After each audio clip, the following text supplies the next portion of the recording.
So yeah, our first Conan game of the new year. Session number 12, actually, I think. So, Wow, we got 12 in already. but this is 12, so we're getting there. Mm. So yes, last time we played, um, you guys made a deal with Lord Amarius. Uh, he didn't seem terribly put up by the fact that you guys had stolen his ship, and he didn't seem to hold you responsible for his daughter's abduction. But he did strike a deal for one of your 2 ingots of star metal and the return of his ship to commission a new ship for you, a larger ship. He also offered a sizable cash payment for the return of his daughter, and gave you a pretty healthy chunk of it up front as well.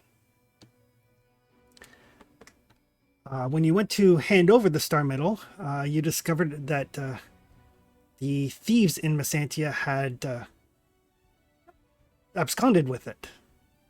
Thankfully, you weren't carrying both, but you are down 1 ingot of star metal, which is a pretty hefty fortune. During your stay in the city, at a certain point, Clytius also was the victim of some sticky-fingered individuals, losing his coin purse and his gold, except for the 2 that he always keeps in his boot. And the other really important thing is you were approached by another party who seems to represent one of the other merchant houses, who offered to match Lord Amarius's offer if you ensured that his daughter never showed up again.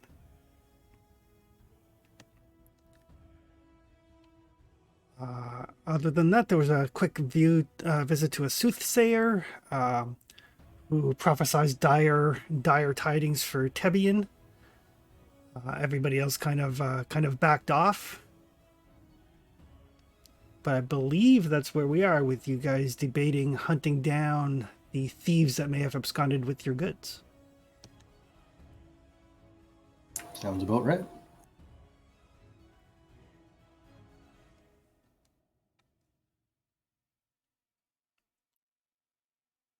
So I guess we start in the captain's quarters in the boat. Yep. You guys are sitting around trying to come up with a plan. All right. Well, gentlemen, we have a couple problems here. One, someone has our star medal, and that's too big of a prize for us to let go. Obviously, we need to determine a way to reacquire that particular treasure. Let's hope they don't understand what they have. Well, the fellow that took it might not understand, but eventually it's got to get in the hands of someone who does, which is going to make this a whole lot more tricky. The other trouble that we have, of course, is the fact that we're on something of a time limit. Lord Amarius is not going to let us just sit here and parade around the city while we're supposed to be going after his daughter. Aye. Now, I have a solution for the time, I believe. But I'm no expert in thieves or thieves guilds or whatnot. I have no idea how we should approach this. What do you guys think?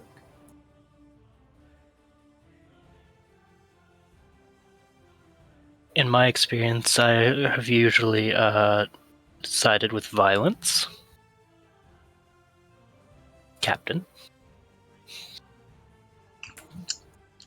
Well, we could leave somebody out as bait.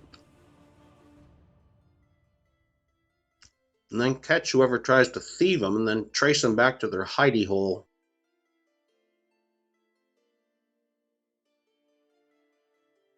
Well, maybe. Maybe that'll work. It's entirely possible that we could just ask around and see if we can find a fence, perhaps, or someone of ill repute that could maybe get us on the trail. Aye, that'd be a way too. I like that idea. Now, my biggest concern is the Lord.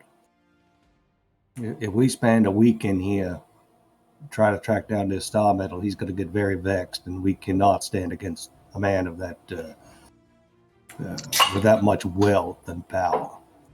Yeah, the resources he can bring to bear are frightening. So my thought on that was to commission ourselves a second ballista for the ship. That should take several days. We do have the funds for it.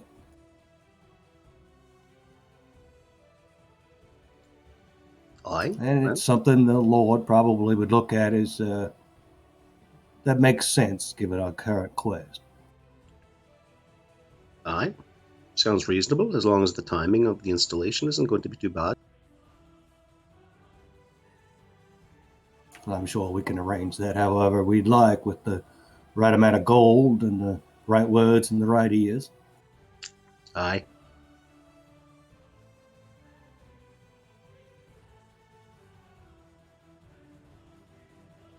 Any other suggestions, gentlemen? Sounds good.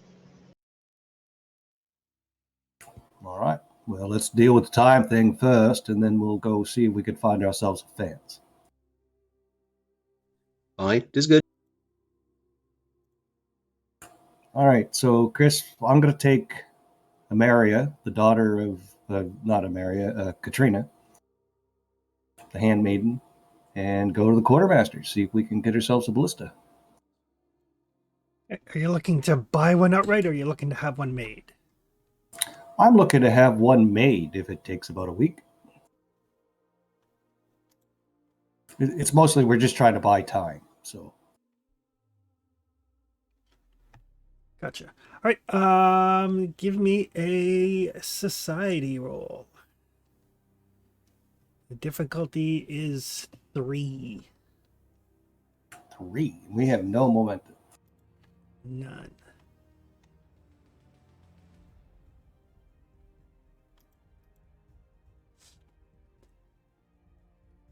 Damn, that's going to be tricky. Well, let's drop a fortune on it because we really need this time. Yep.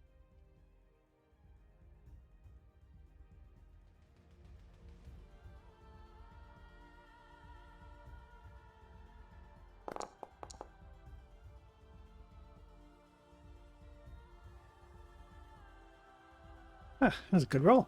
All right. So you take an hour or so, kind of hitting like kind of the dock area where the shipwright guilds and the various naval facilities are.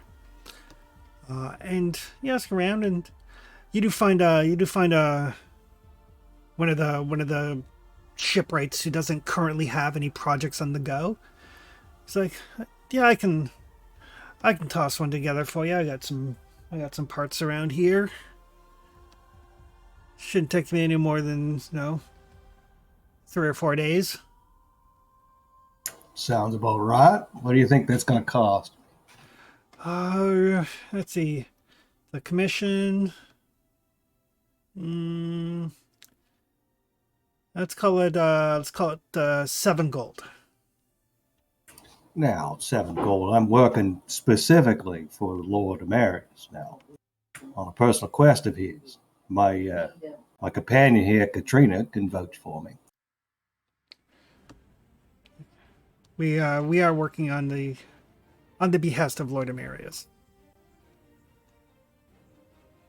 7 seems steep. Last time I heard, the cost of a decent ballista from a craftsman of your caliber would be close to 5, I would think. Well, I mean, if I had one just laying around here, but you got to pay me for my time as well. Well, clearly. Well, 5 is well, I mean, not a small amount of coin. And I will try to haggle, I suppose. All right.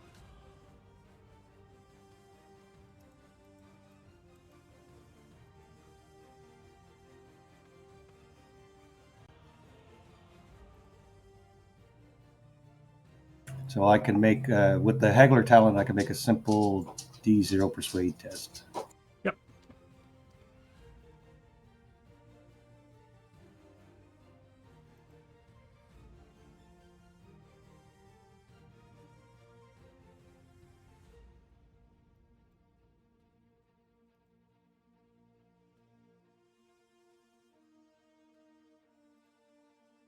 4 successes.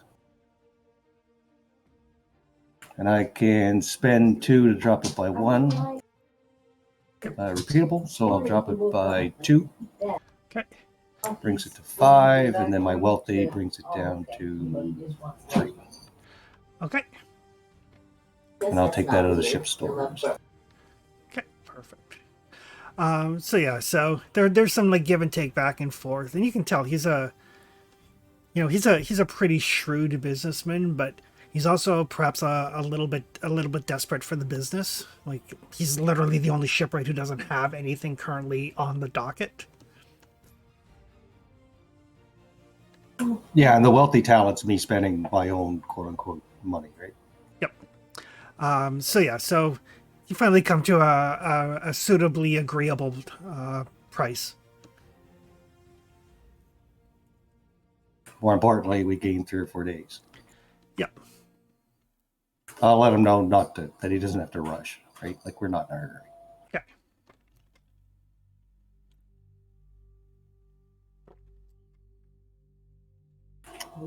Well, with that taken care of, I guess the next thing we need to do is try to find ourselves a person of ill repute. Repute? I can't say that word. It's repute, Captain. Some sort of scum and villainy, I suppose. Yep. Well, I'm sure there's a hive of it around here somewhere. Well, Caro's a merchant captain, so he might be able to track somebody down. Shouldn't be too hard. So I guess we'll try to find a contact. Okay. All right. So it is going to be because none of you actually have any thievery talents. It is going to be a difficulty 3 society test. And Geralius drops that by 1. Yes.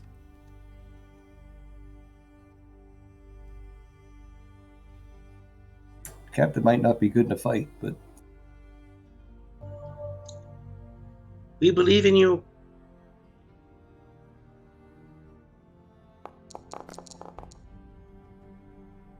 ooh, no luck. And I don't have society rerolls. So yeah, you spend the better part of the day after you've commissioned your ballista. You know, you and your crew, kind of pounding the pavement, asking around. Specifically, you're trying to find a fence, essentially somebody who is not an actual legitimate merchant. And eventually, you are pointed in the direction of a place called Palace's Imports. Paulus apostrophe. Specifically, an Argosian gentleman named Paulus, Seems scummy enough. who is he's like basically a very kind of low tier, like a low tier fence. He doesn't handle anything particularly valuable or any particular hot commodities, but it is the only lead that you managed to pick up during Starting point. during the entire day. Oh, for further note, whenever I'm walking around in the city, my whatever I've taken with me for money, using no more than 1 or 2 gold, is in my codpiece. So if someone's going to steal it, I'm at least going to get a reach around. Alrighty. Everybody is learning from Clytius's example. Very much so. Yeah, I imagine we all do the same kind of deal. Paulus's Imports. It's a small little, fairly ramshackle looking place down in the low dock area.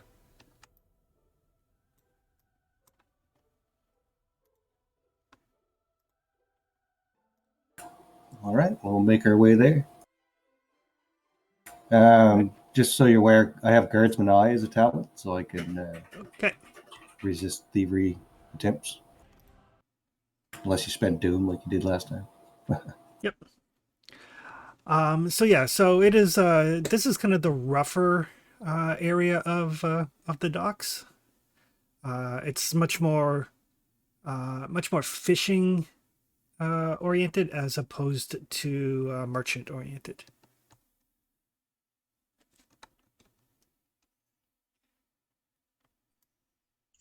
Aye, lovely.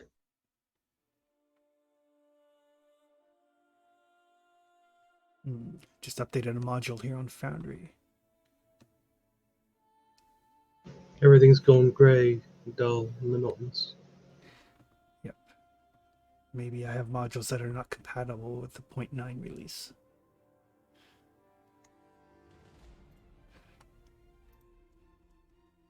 I mean, I'm seeing it fine.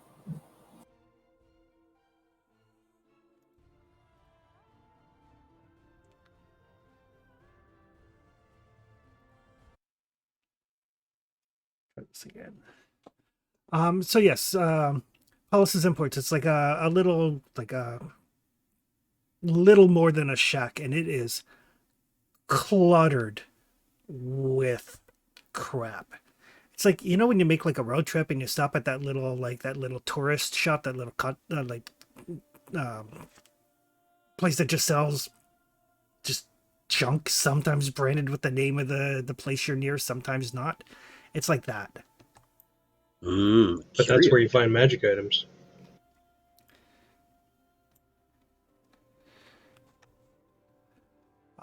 So yeah, there's a fairly portly looking Argosian gentleman behind. It's not so much a counter as it is like a plank supported on two barrels. Yeah. Well, Roy, I think you're the best suited to lead this particular charge. Aye? Sure. What would you like me to do, Captain? Well, I think Ragnar needs to find someone to punch in the face. Well, that's not usually too hard. It will be very much appreciated. I'm gonna punch him, then Floki's gonna punch him, then Berkey's gonna punch him, then my other two are gonna punch him, then I'm gonna punch him again, then one of you guys can punch him. All I'm saying is I'm out of my element here, Rory. And perhaps you could begin conversation at the very least. Aye, all right then. It's not like I haven't dealt with some scum and villainy in my existence.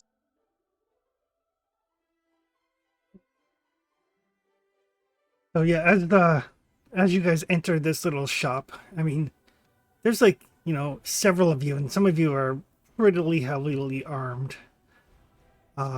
So the guy behind the counter kind of like backs up a little, but you know, his eyes kind of darting nervously, kind of back and forth.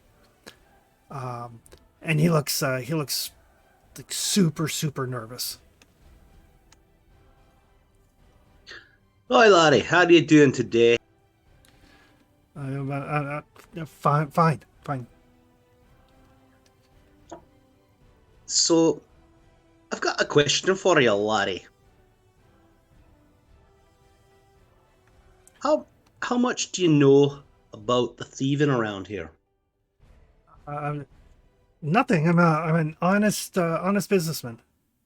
And as he says that, he kind of like positions himself so that he is like kind of physically blocking a few of the items that are behind the counter, very poorly, but he's definitely like, you don't even need to make an insight check to know that he is, you know, not being upfront.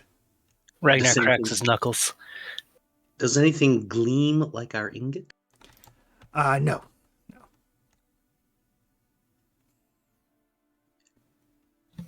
Well, laddie, so I'm sure you're a fine and upstanding citizen and all, but we'll have a few questions, and you're the place we're going to start asking them.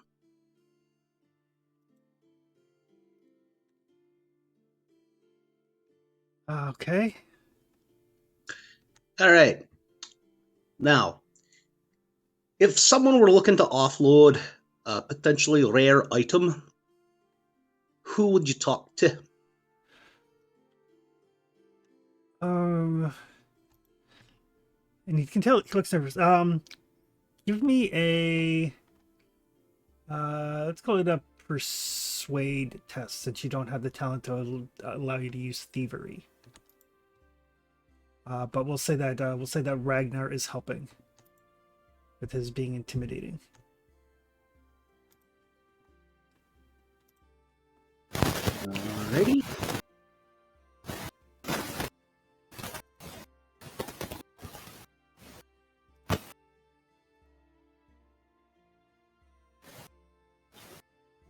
Well, I at least have a skill in it.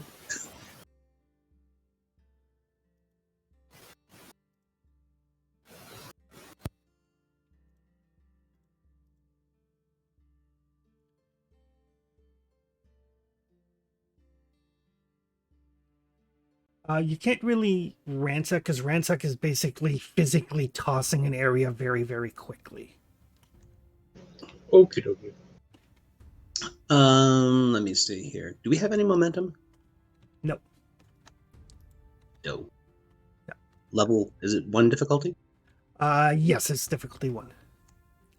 Okay. Ooh, I see the thing has this now, this bonus d20 and bonus momentum thing in it. Neat. Yep. So that way, if you've got talents that give you those things, they're included. But yeah, Don, the talent that would let you size up a place without physically tossing it is Spy, which is the next one up from Ransack. Yes, okay. I knew that was what I was looking at. So I think I'm going to spend a fortune to help us out on this one. Okay. And of course, we'll still roll so we can generate more momentum.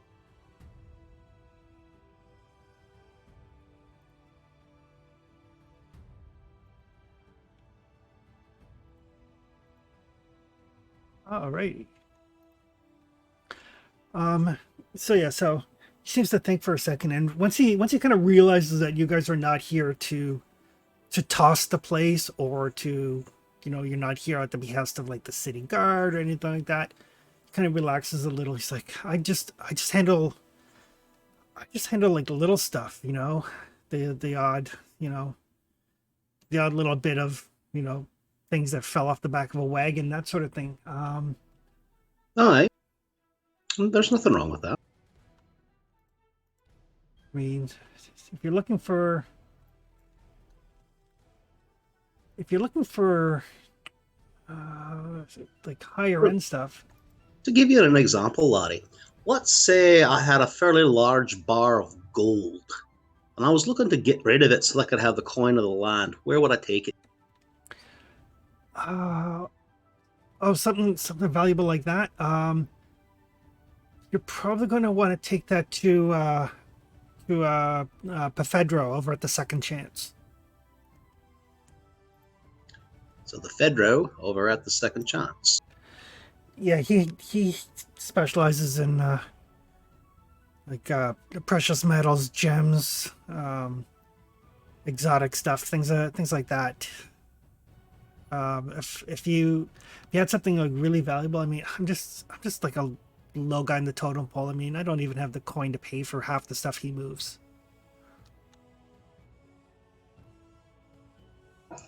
Oh, well, that's good. Now, I've got another question then. If I were an enterprising thief looking to pay my guild dues to the Thieves Guild, where would I find them? Yeah, you obviously you think that the thieves and cutthroats here are way more organized than they actually are. I mean, the running joke is, if you want to play your Thieves Guild, you just join one of the merchant houses, and that'll do it. Probably the closest that we have. There's a small group of people, run by a woman named Nira, There's enough of them that they throw a fair bit of business my way. I don't know if I would call them. I don't know if I would call them a guild per se. But Well, certainly someone then to talk to. So where would I find her? normally she finds me when she's got something to move. I've never really gone looking for her. Oh, she could probably either the Golden Wheel or the Blue Demon. Inns, pubs? Yeah, they're both taverns. Aye. The Golden Wheel, he just kind of motions. The Golden Wheel's a little bit down that way, up in the High Docks area, and the Blue Demon's up in the city proper, just off the main market. Oh, that would make sense to hang out in two separate areas of town.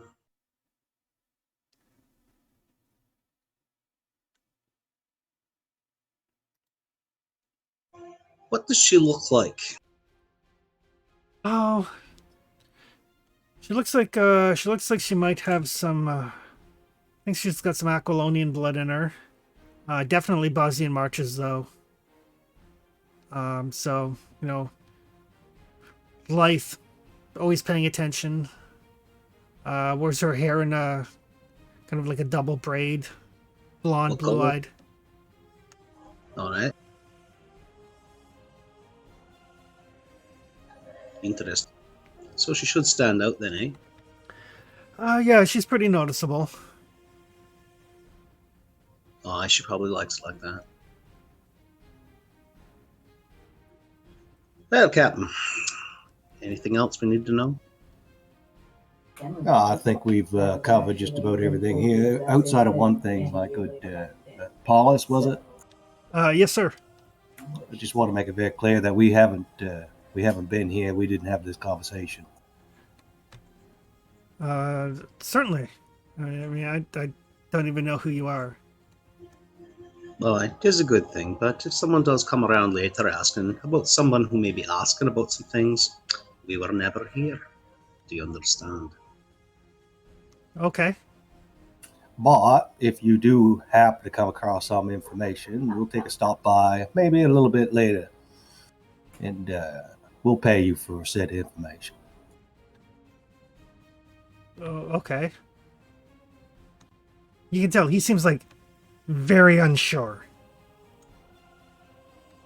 Like, he is like literally low man on the totem pole, and he is now realizing that whatever's going on is way above his pay grade. Hmm. Well, lad, just the one thing, and I'll leave you with part then. Just be glad we're not killing our way up a food chain. Yes. Yet. Well, if you do decide to go that route, just remember that I answered all of your questions, and I'm more than willing to help. Absolutely. That's what we're counting on, laddie. That if you hear something, we'll check back later, and then maybe you'll have some information we can buy from you. It can be lucrative either way. But like I said, if you've decided to slip your tongue to somebody else, then, well, we might have to remove it now, won't we? Understood. Thank you for your time. Like, good luck. Aye, and to you as well. Well, gentlemen, let's try that other strategy that we were thinking of on our way over. Maybe I'll walk a little bit ahead with my purse on my hip.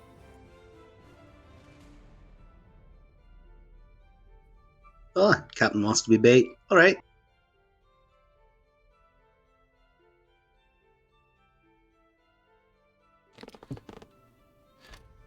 So yeah, we'll make our way to whichever one's closest, the Golden Wheel or the Blue Demon. Yeah, I think the golden one was closest. Yes, the Golden Wheel is much closer.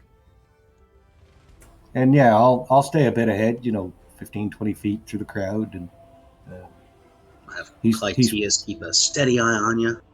yeah, have you guys kind of watch me. He's pretty good at watching for thieves anyway, so. And you're kind of like obviously dangling your purse.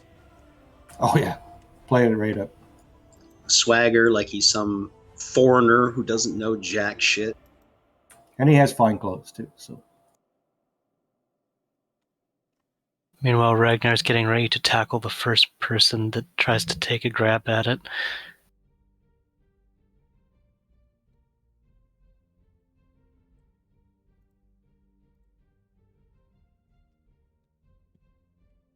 Alrighty. So, everybody can give me. This is going to be like an opposed observation check.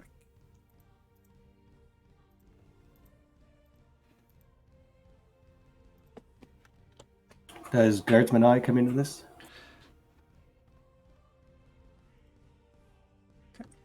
Oh, what a shitty ass roll.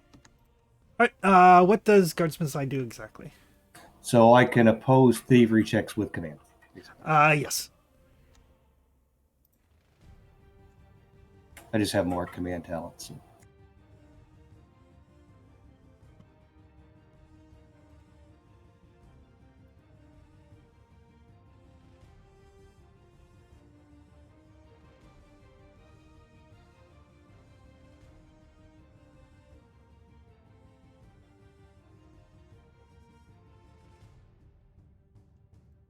Oh, you did roll bad, didn't you? I rolled so bad.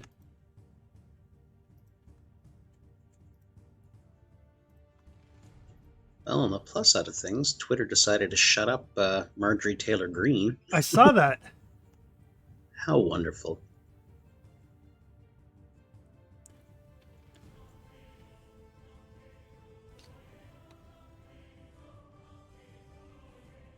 I just need an observation test from Rory. All right, observation. Yep.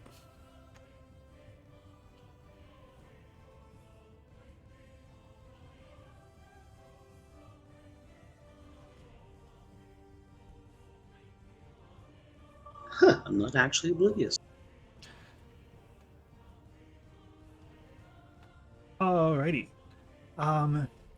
So you guys actually, you're keeping an eye on Karo, kind of keeping an eye, watching for any thieves or anything, as he, kind of is making himself a very obvious target.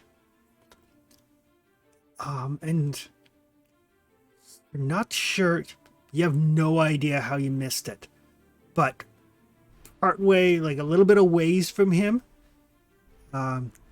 there seems to be a little bit of a commotion, and you hear like the tink tink tink of coins, as basically somebody did snag his coin purse, but apparently in the process it ripped open and like the coins have like fallen, so the thief has not gotten anything. Because I rolled a complication.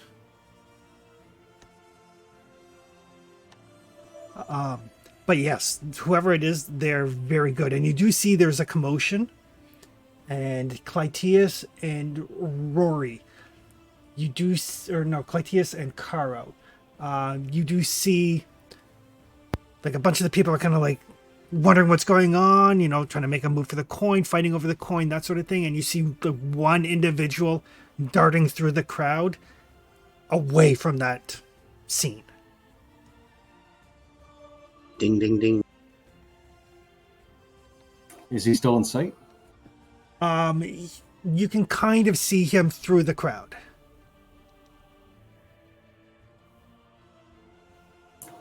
I'm going to yell at him to stop. Because I am very good at telling people to stop.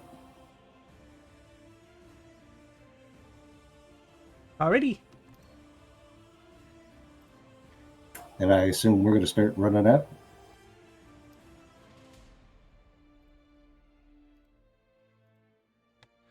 Okay. Alright. Give me a command roll. Difficult. This is 2. Oh, I figured I'd use heed my words. Okay. Yeah, the difficulty would still be 2. So 5 successes. Alright. Or 4 successes, I guess. Okay. So yeah, he doesn't come to a complete stop, but he does pause long enough that he can easily be captured. Okay. Do you want damage on this, or the narrative's good? Yeah, no, the narrative's fine. Okay. So he pauses just long enough for Ragnar and Clytius and whoever else to kind of come at him from a couple of different angles to cut off any avenue of escape. Right now, get your boys to collect my coins, will you?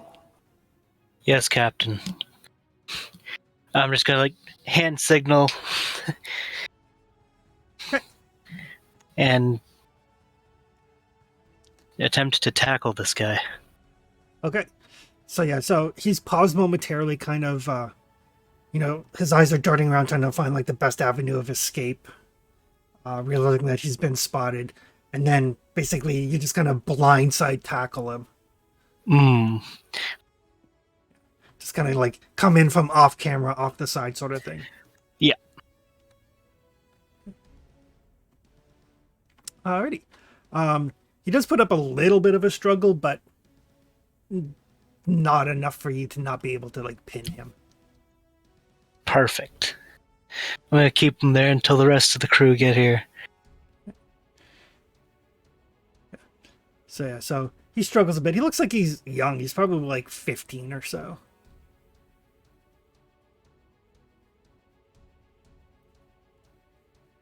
Well, you have made a very grievous mistake, my friend.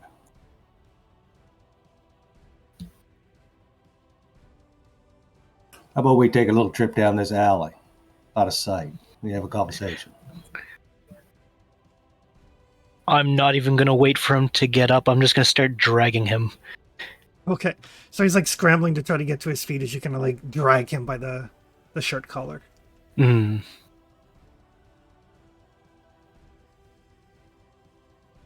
Now, boy, what's your name? Shit, maybe we have to come up with a name.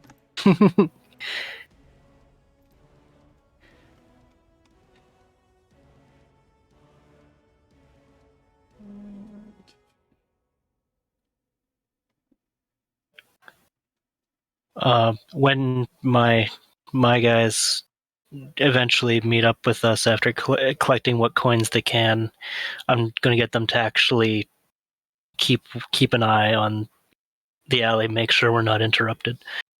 Okay. So, Belloc.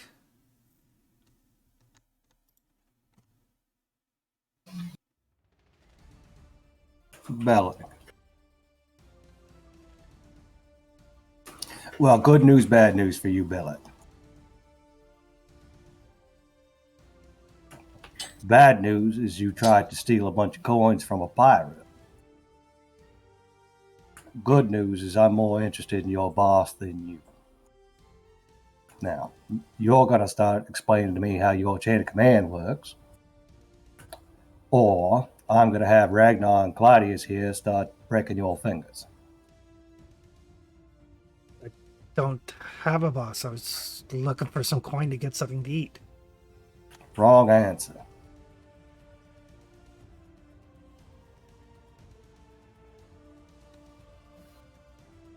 Is he telling the truth? Or Make an insight check. insight?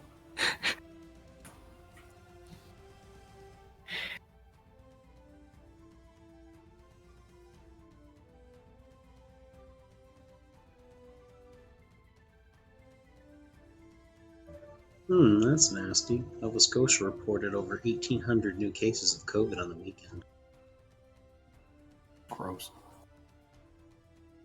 Good roll, though. He's definitely nervous.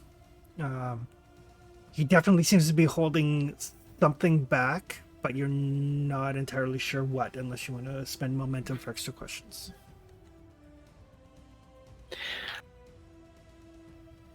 I'm gonna press a blade to his throat real quick. Okay. I swear, I need coin for money for food. I haven't eaten in 2 days. That I believe. However, you have about 5 seconds to live unless I get something very important, some bit of information that could lead me along on this little journey I'm on. Now, tell me who your boss is, or I let Ragnar have you for a little toy. And I'll use strong arm tactics, Alrighty.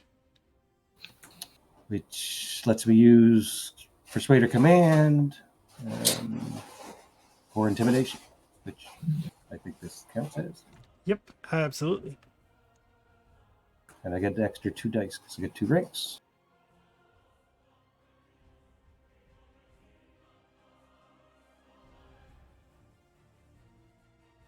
So that goes in the bonus d20s, right? Correct.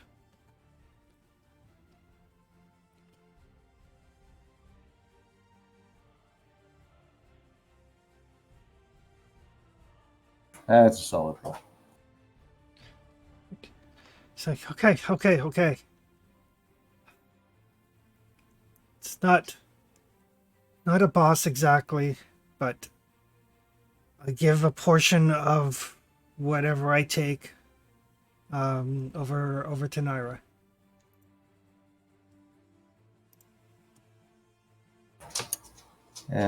Who does she give her portion to?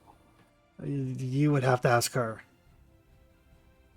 You're not aware who her boss is? I don't know if she has one.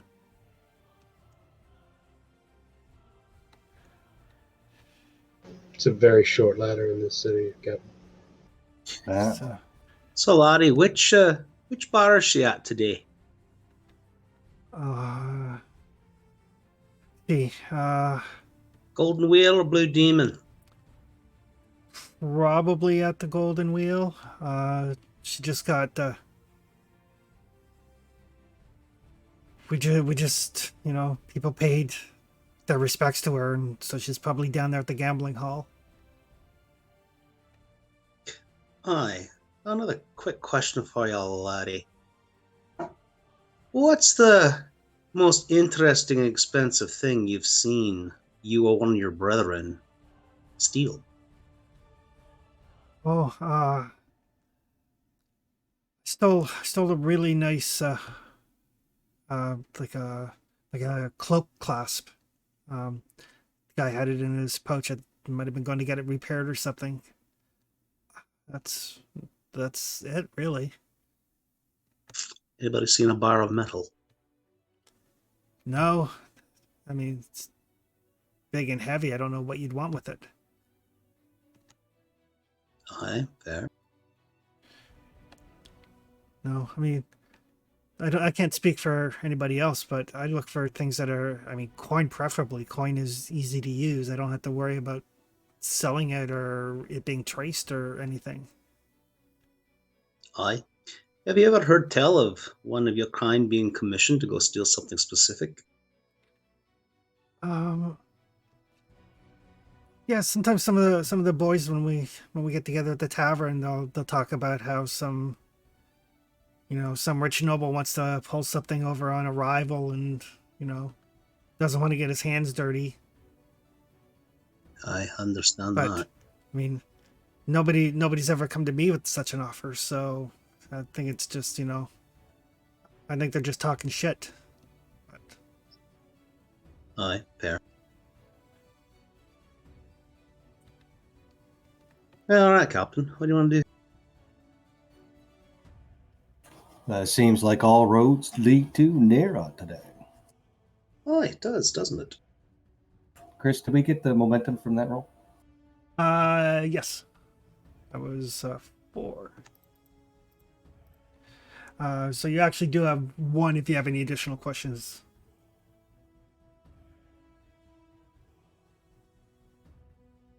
Yeah, so we'll spend that overflow just to verify that, as far as he knows, Nair is the top. Who's the top of his food chain that he's aware of? Yeah, as far as he knows, like he pays his coinage to her. And he's not aware of anybody outside that group or outside a level above her. He's not. Okay. I mean, again, I mean, you're dealing with basically the goldfish in the pond, so they may not necessarily know anything. Oh, yeah, fair, no problem. Well, gentlemen, I guess we're off to the bar. That's the best suggestion I've heard all day, Cap. It is. All right. Well, let's all head to, with some time in between, so we're not looking like one big group. And I'll be the last one out. I'll keep him here.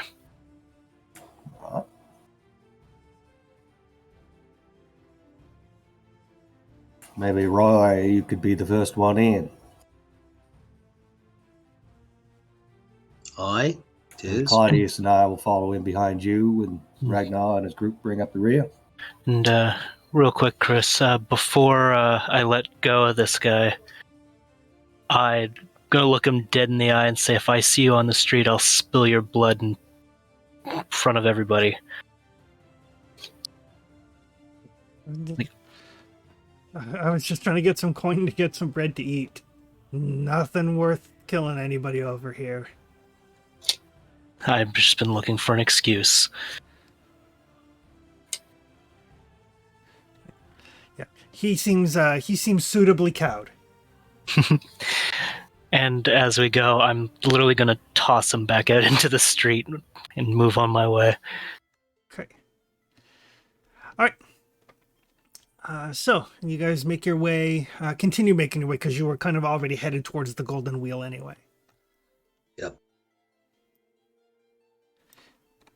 And yeah, the Golden Wheel, it is in the high docks, which is the more mercantile area of the harbor. So everything here seems to be not necessarily well kept, but better kept than the low docks. It looks like at least some effort is put into, painting these buildings periodically and, fixing the worst of the disrepair and the, kind of the battering from the sea. Boards get replaced periodically. So the shops and the houses and things here have a less uniform look. Like in low docks, everything looks dingy. Here, most of the stuff is dingy with some patches of repair. So not quite middle class yet. But... Not quite middle class, and part of it, I mean, you guys are sailors, you're aware that, I mean, having to replace your boards and everything when you're basically right on the waterfront is a never-ending chore. So they at least they put some effort into it, but they just can't keep up with the constant battering of the sea spray and everything. The Golden Wheel itself, it's a little kind of it's a tavern nestled in between two other buildings. They look like they're not so much taverns, the two side buildings, but they look like they're places that are just like rooms to rent. So like a flop house basically on either side of it. The building in the center, it's got like a sign out front, kind of faded, with a literally like a golden colored but faded captain's wheel emblem on it.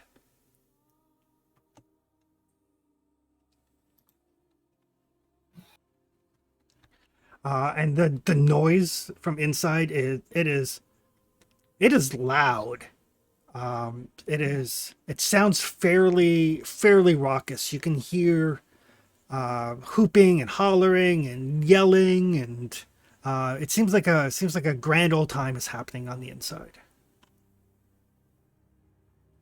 And bear in mind, at this point in time, since you spent the better part of a day tracking this down, it is getting in towards like the early hours of evening, probably right around supper time.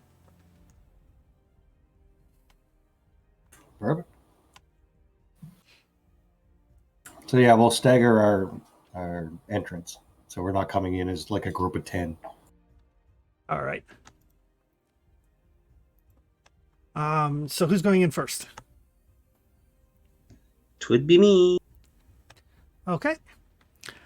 So yeah, as you kind of open the door, when the door opens, I mean, it was loud on the outside. It is like full bore, you know,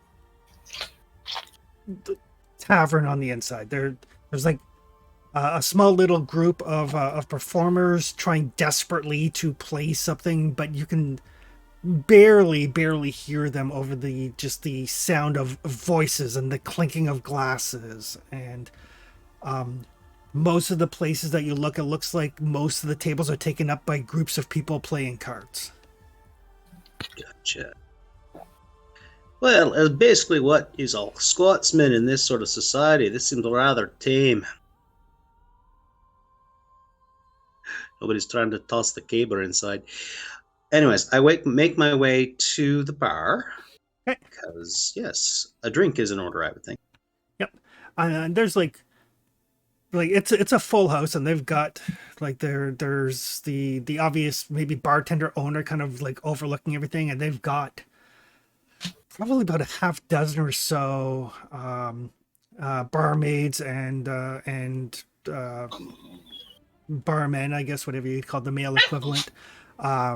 And they're bustling, like filling drinks, clearing tankards off the tables. It is packed. Cool. And I'm sure there is also some bouncers around. You can give me either observation or insight, Whichever one I'm least shitty at. whichever one you are least shitty at.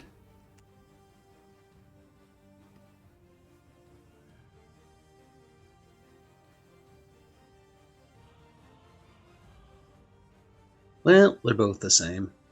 So I guess I'll just roll insight.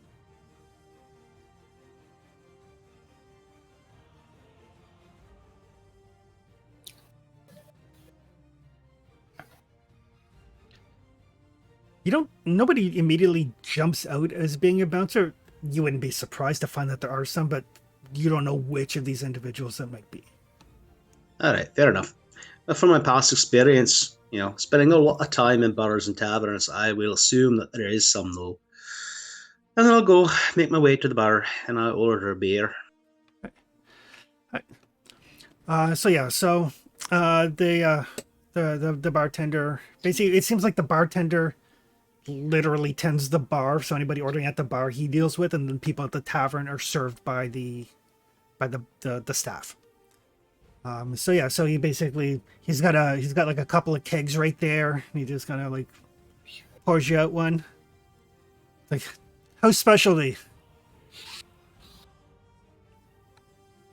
Oi, well, that sounds good then. We don't see many Sumerians here, so try not to cause too much trouble. No, don't worry about it. I'm just here to get a drink or two. It'll be good. Excellent. Yeah. Welcome to the Golden Wheel. Oh, you seem like you have quite a boisterous business here. Yeah. Well, we're into the second day of Seabreaker here, so business is booming. Aye, well, I'm assuming it's a festival, aye? Yeah. Well, there's nothing wrong with that, then. So yeah, the different merchant houses, some of the guild captains, some of the captains from the ships, everybody likes to cut loose and let the coin flow. Oh, well, that's not a bad time, laddie. It's not really.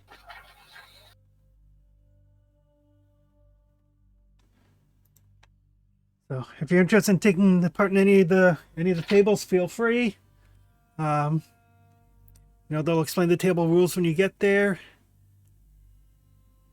Aye. Other than that, eat, drink, and be merry. We got some stew just about ready here. We're going to be here for a few minutes. More than welcome to. My wife made bread fresh today. Oh, that's good to hear, lad. I think I'm take a little eating maybe a little bit later. Gotta get some beer into me first. You know how it is. Excellent.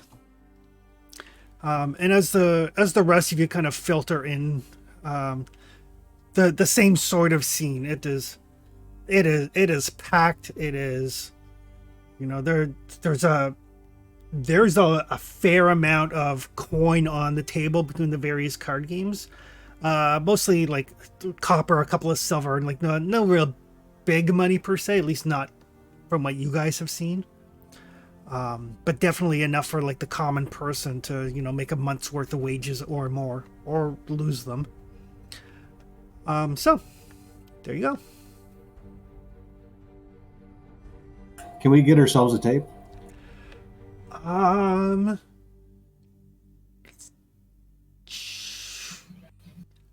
There's 4 of you, 5 of you, 6 of you. The 6 of you, yes, you can kind of muss your way. Like, you can't take any of the gaming tables, but you kind of stand around vaguely menacingly towards like one of the side booths until the 2 people that were there kind of get up and leave. I'll make like a hand signal to my entourage. Just go to the bar. Okay. Keep your eyes peeled. Yes, sir. And as you survey the crowd, it is a wide variety of peoples. There's some Kothians, there's a couple of Shemites, a fair number of Argosians. Rory seems to be the only Sumerian here, as you kind of look around, but it is definitely like a melting pot sort of thing. All right, we'll take a table. Captain will look very captainy because it's a festival and he's always looking to gather some attention. So has anyone seen her? I was thinking maybe we'll send Claudius around. He's pretty good at spotting these sort of things. And he'll probably fit in pretty well. No, fair enough. All right, Clytius can give me an observation check.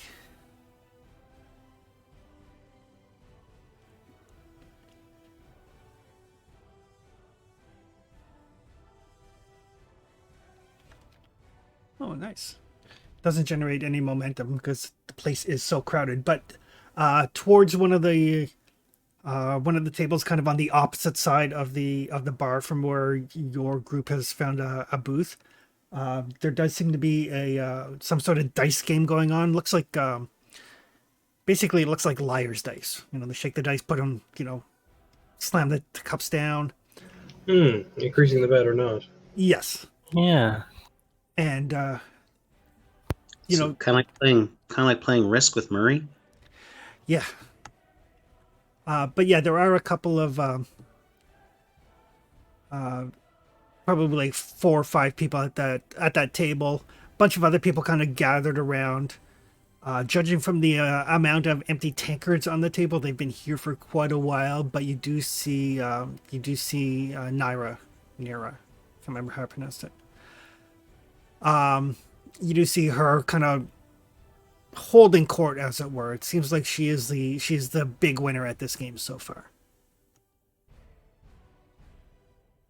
Well, I guess just keep on circling back around.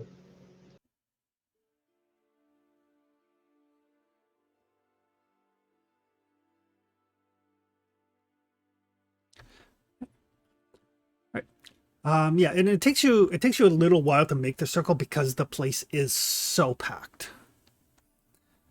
And when you get to where the performers are, and you can actually hear them, they're actually pretty decent, but nobody can hear them. That is a shame.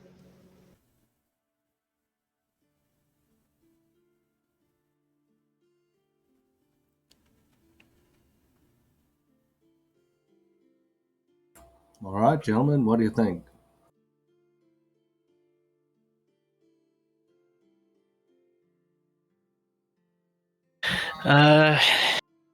Ask me when violence is needed. I'm not good at the talky talks.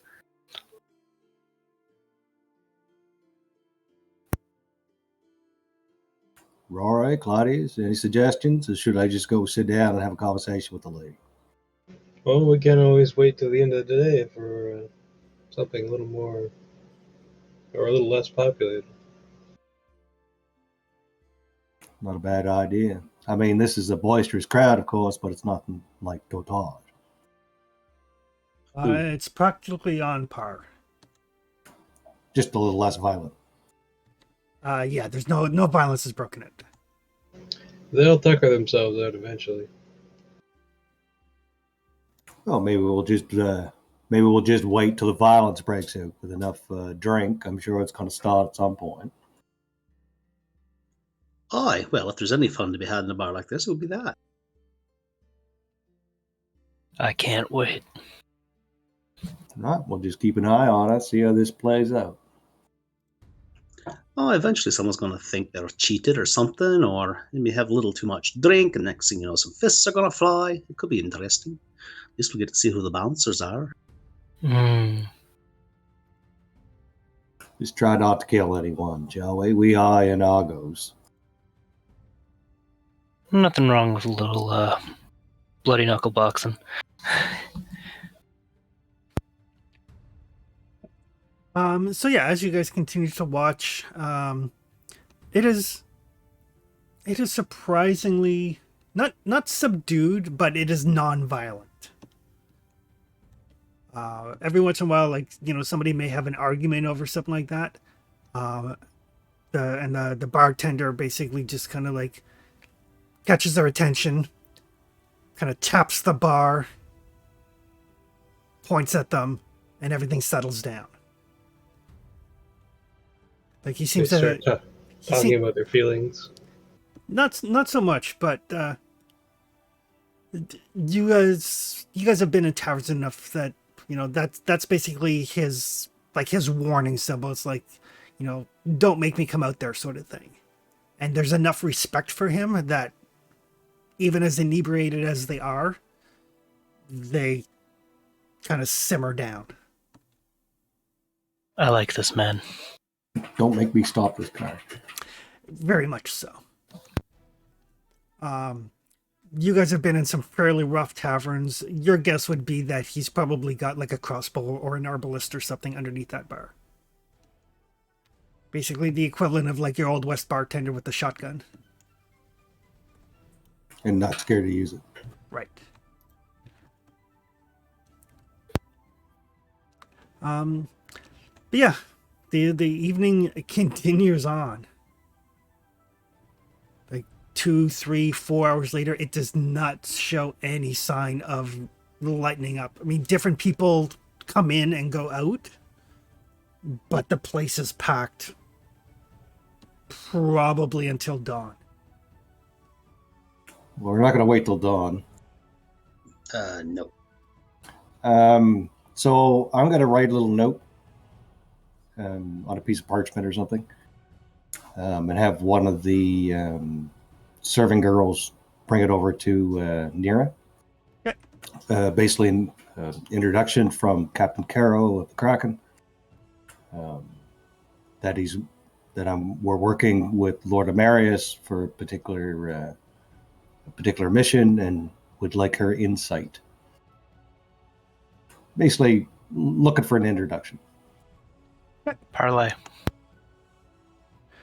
Alrighty. So yes, so the servant girl brings the note over, and you guys are kind of watching, and you can see the servant girl hand her the note and kind of gesture over towards your booth. Raise a glass to her. Yeah. She kind of smiles, kind of like scoops her winnings, you know, into a decent sized purse.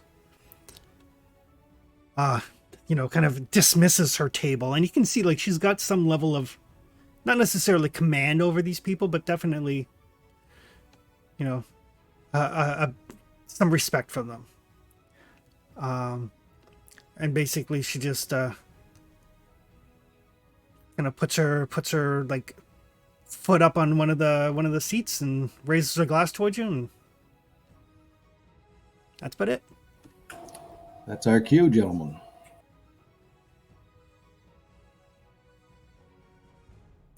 All right, shall we go have a conversation?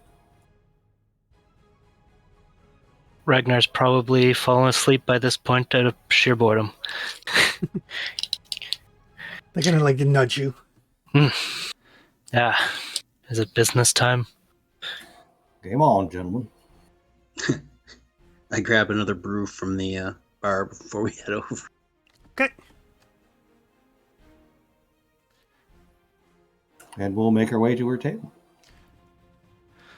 Dun, dun, dun, dun, dun, dun, So yeah, and you do notice like the way she's situated, like her back is to the wall, and the seats that are for you guys, your backs would be exposed. Good thing my men are watching over us. And whoever would like to can make an observation check or an insight check. I think that's Claudius. Alrighty. Difficulty is 2. And again, that's just because of the number of people. I do get to reroll. Well, made it better. Well, it's not a complication. Hmm. But as you make your way over, you do notice that a number of people are watching you.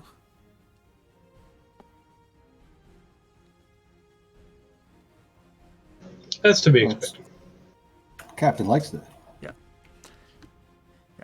Yeah, they weren't paying any attention at all to you until you moved over to her table.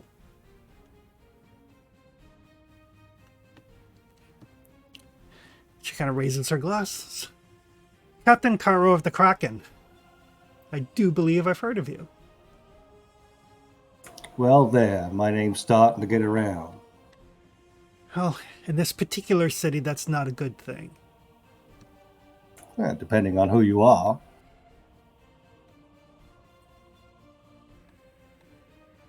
Reputation's always good, my dear.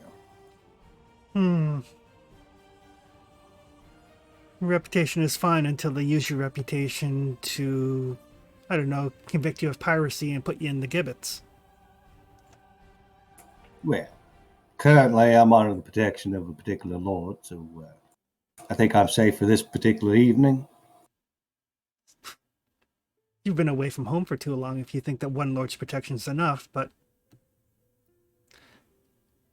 who am I to dissuade you of your fallacies? Well, on to business then.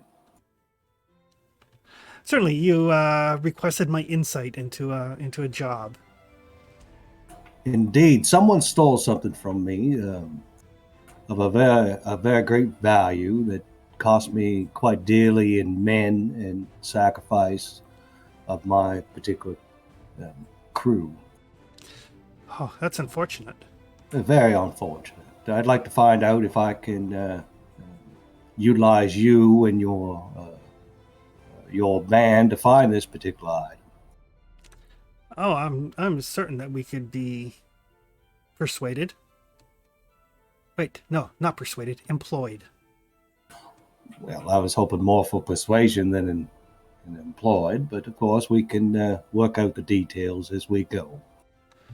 No, nobody in Argos does anything for free. Well, clearly. Now, that said, my information is that maybe one of yours took something from one of mine. Oh, that's entirely possible. It's entirely unfortunate, actually. Hmm.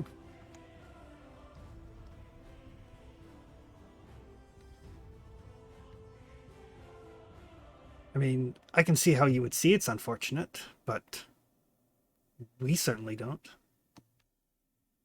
Right. Stealing from pirates is never a good idea.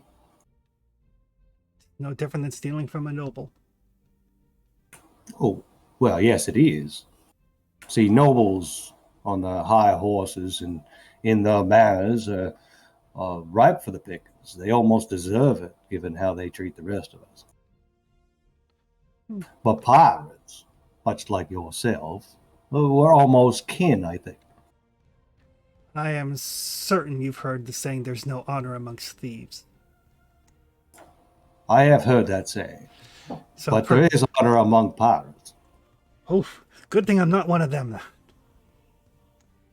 That would make But life there's a difficult. lot of us. Oh.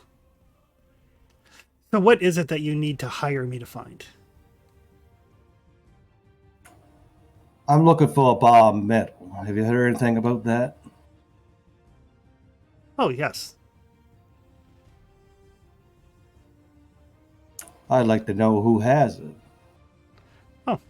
I do. Perfect. I mean, not on me. That would be foolish. That would be foolish. I mean, if I was to carry that around the city, some enterprising person might take it upon themselves to relieve me of it. Right. Well, I'd like to have that returned. Oh. That poses a conundrum, because I was planning to fence that for a pretty hefty sum. Oh, I'm sure you are. But, I mean, I'm not particular about who buys it.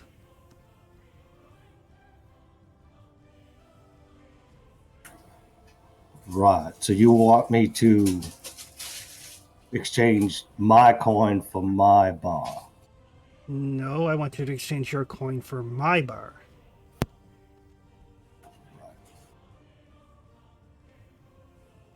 Well, this can go one of two ways, my dear. You can return my property, or things are going to get very messy. Oh, wait, let me guess. You and your goons here will kill me. I probably won't. Not the first time I've been threatened, and honestly, it's still not going to get you your bar of metal.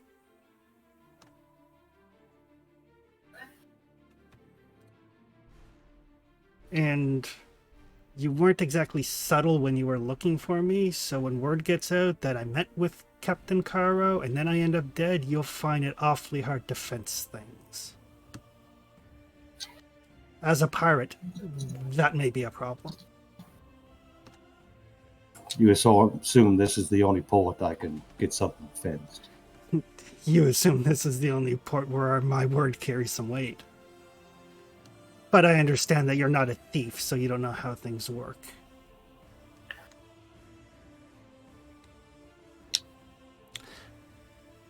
So, the ingot is definitely for sale.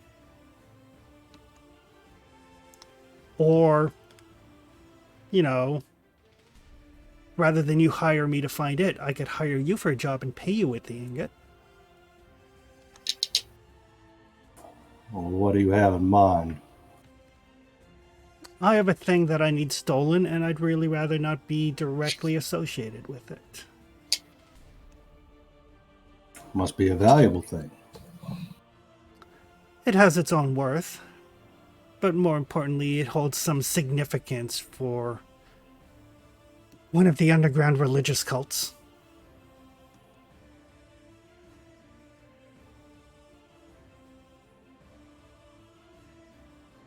All right. So, now I understand that you're probably not used to stealing things on land, so this may be a little bit of a departure for you and your crew. Oh no, lassie, it's not in the least. Excellent. But yes, the one of the minor noble houses, one of the minor merchants, has some ties to a cult, and I don't generally get involved in things of a religious nature, but they've caused some problems for my people, so I would like to cause some problems back, but I don't really want to be directly connected to it. So, if you were to steal this, what do they call it? The eye? The dart? Well, they have this sapphire that they've named after some body part of whatever misbegotten minor god they worship. The funny thing about sapphires is they're worth some coin, and I'm not attached to it in a religious way, so I'll get some people to break it down and then fence it. But I'd really rather they didn't have it, and I did. Well, you want to make sure they don't have this particular sapphire in their possession. Yeah, they've attached some sort of religious significance to it. You happen to know what the name of this cult is? Give me a sec. He thinks as the game master checks his notes. They worship some sort of death god named Jataya.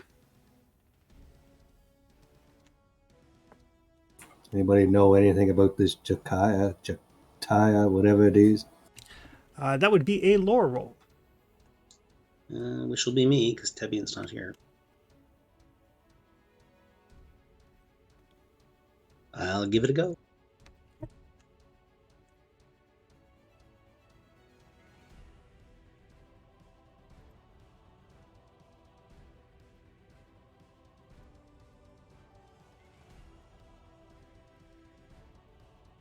The funny part is I have 12 in the skill. Oof. Oh. You haven't heard too much about it. I mean, it's not a major religion. It's not like Set or Mitra or Ishtar or any of those. Definitely a very, very minor, probably mostly forgotten deity, which means the cult is probably not large. You would be surprised if this cult actually extends beyond this city, or perhaps even beyond this merchant house. They're that low on the totem pole. It doesn't make them any less fanatical or zealous, but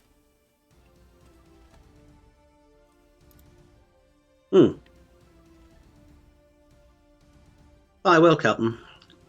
Minor DT at best, like as in like basement Buttergun, really.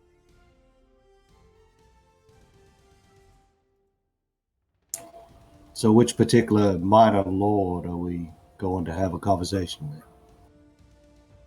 oh, you don't need to have a conversation. Just sneak in, take the emerald, sneak out. Well, I thought it was a sapphire. Make up your mind. Sorry, sapphire. But yes, sneak in, steal it, sneak out. I'm hiring you to be thieves, not diplomats.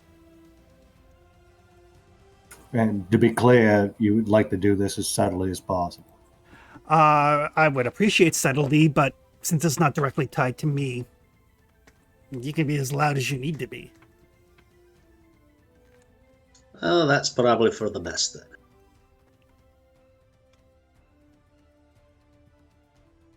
All right, where's this lord's holding?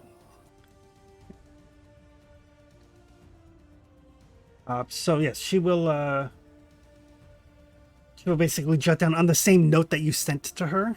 She will basically jot down the address, directions. Okay, where is it?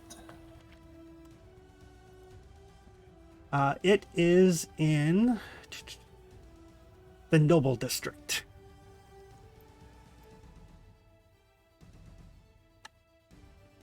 Calciprees. Well, it is a merchant house.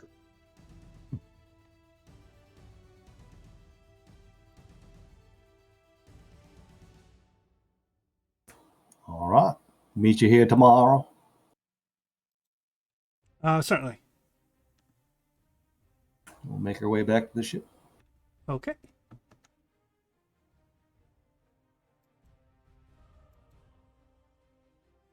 Well, Well, Captain, we're probably going to want to do this at night, eh? I would think so. The house belongs to House Tullus. They're a relatively minor merchant house, specializing in fabrics, textiles. Cheap shit.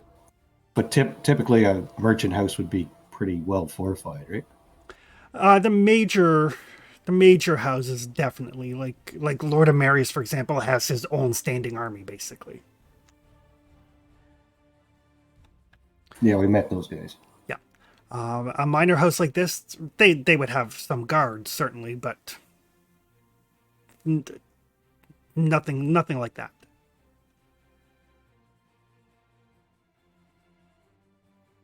Well, I suspect there's probably an amount of zealots floating around because it's a religious thing.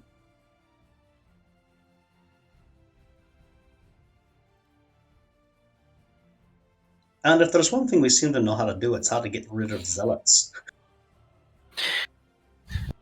I really detest this city. Hey, you're talking about my home. Yes, Captain.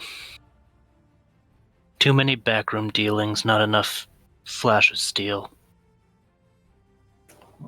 I think we're about to change that. Unless any of you know how to break into a noble's home. Can be done. My preference is a battering ram. Got something else in mind. Go back to the ship, gear up, then head out.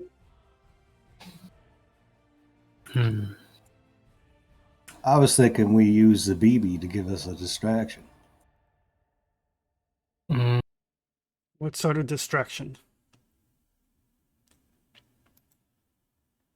Well, we need people off their guard while we go into a building and retrieve an item.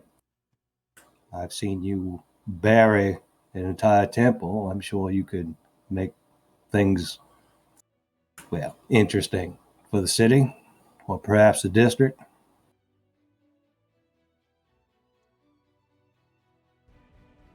It's not. I mean, I can speak to the spirits of the earth and cause some distraction. It's not going to be healthy for the people in the area.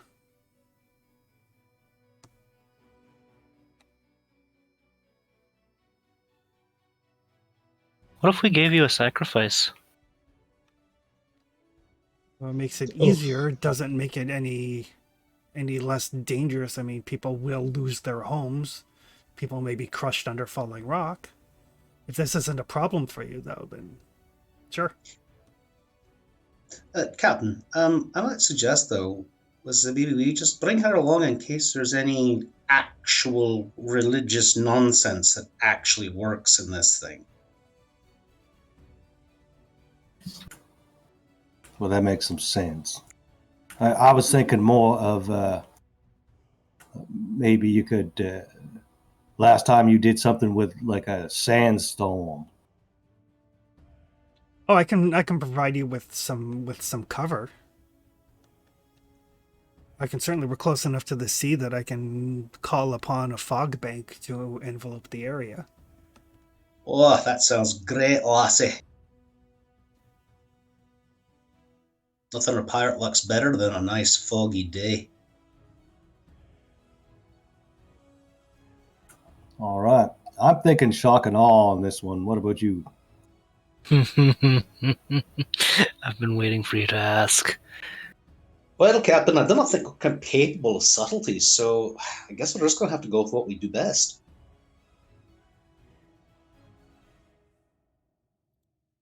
Any thoughts, Claudius? Sounds reasonable. I mean, at the end of the day, really, who needs another religious cult running around? Nobody really.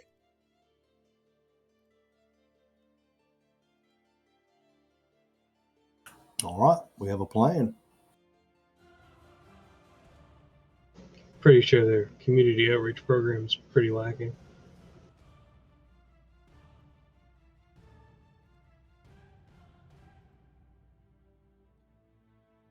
Right. So you guys are gonna make your way to the estate. Under the cover of a fog, hopefully. Okay. So yes, Zabibi will double check. I just need to check how big an area she can affect. Seems to me it's large. That wouldn't be a shot. Yeah, sorcery. This is gross.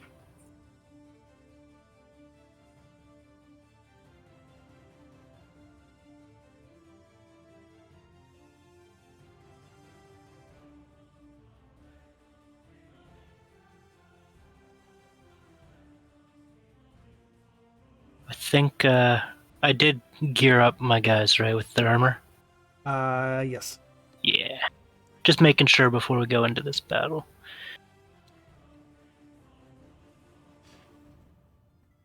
I'm going to run them through, like, when we get there, kill any hostile in sight.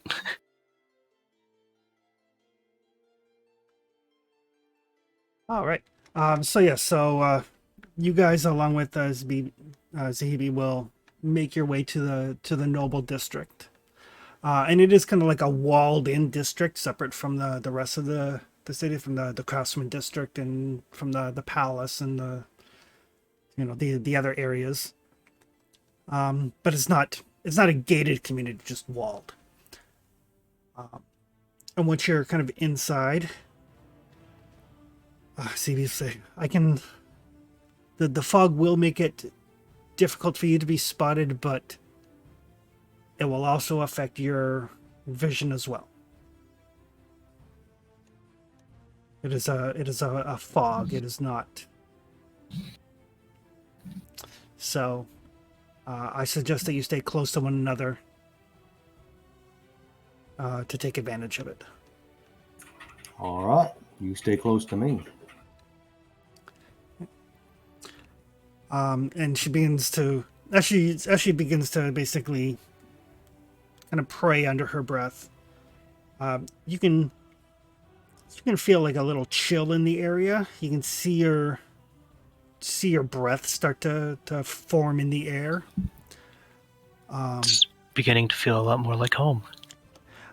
It does, and you can see like this very very thick fog starts to roll in.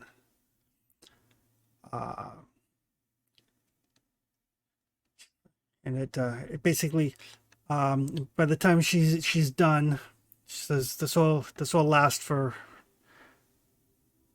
probably an hour before it starts to dissipate. But it is a dense fog. It's almost like a cloud has come and just settled on the neighborhood. Oh, an hour should be fine, lassie. If we don't come out with what we have and what we need in an hour, we're either dead or we're captured. I appreciate your optimism.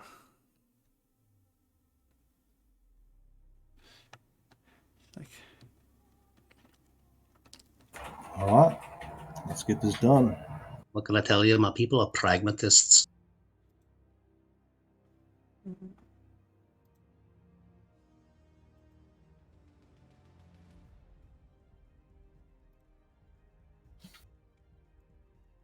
Sec here while I change the maps.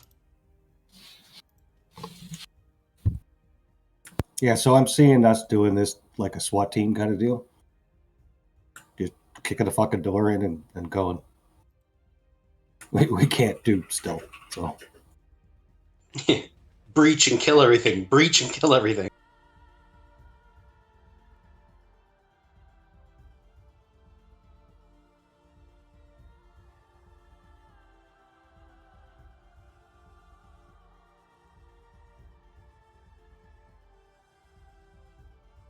we're pirates, right? So we just get alongside and hack people until they give up. Aye, look at me, laddie. I'm not built for stealth. But you do make a good stew. You're damn right I do. Speaking of which, we should grab some good ingredients while we're here. Aye, yeah, something for the morning before we head out, eh? Alrighty, so as you guys start to approach this this estate, as the fog starts to roll in, we'll take a very quick break so I can make a cup of tea. All right. And then we will continue with this assault.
And we're back.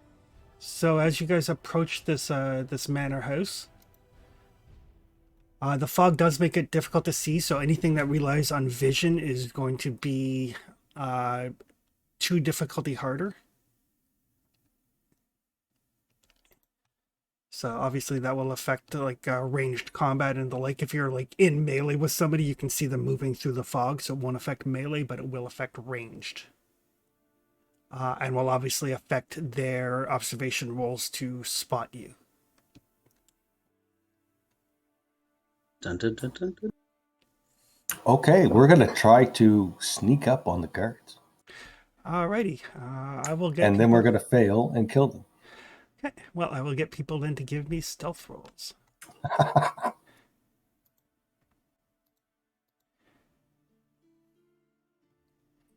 Huh, surprised I actually have the skill.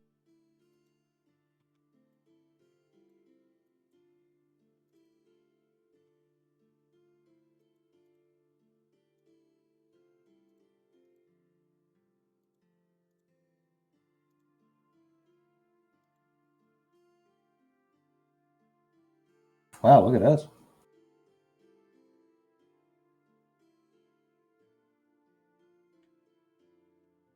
We got some momentum.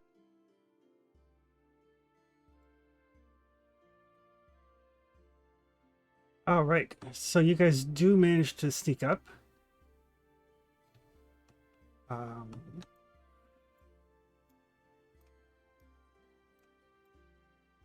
You guys can basically get into whatever sort of position you would like. Looks like we got 2 overflow. Can that get Ragnar and Claudius up next to these 2? Yes, absolutely, you can.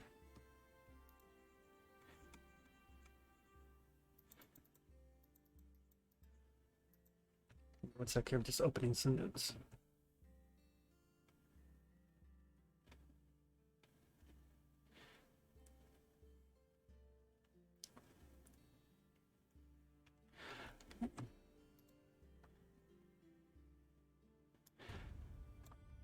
And as you make your way in, I will get everybody to give me a difficulty 2 resistance test.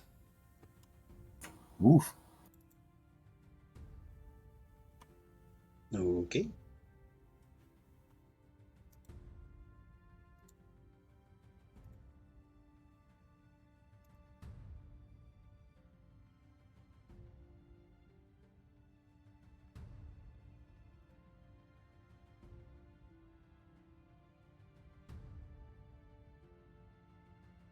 Oh, 2 Oof. complications. I got a reroll, but only enough to reroll the.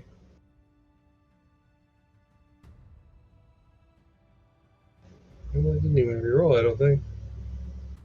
I think I'm going to use a momentum on mine.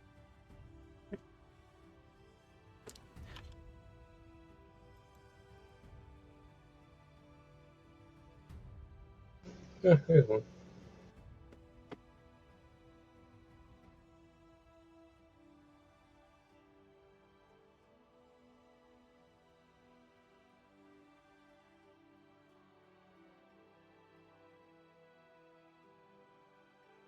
All right. So, Clytius and Caro, both of you, as you're making your way kind of through these flowers, you kind of catch a whiff of something, and you can feel this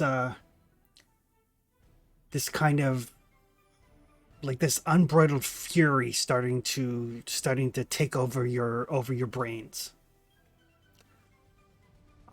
So for the duration of the scene, both of you are treated as if you have the No Mercy talent, which is one that lets you reroll dice on melee attacks. Gotcha. Okay. And it increases the number of dice that can be rerolled by No Mercy by 1. Fancy. I want that. Good for That's great for Claudius. I already had so little mercy. Harvesting, you say, eh? All right. And Rory, actually, you can give me your choice of a healing test or a lore test. Healing difficulty 2 or lore difficulty 3.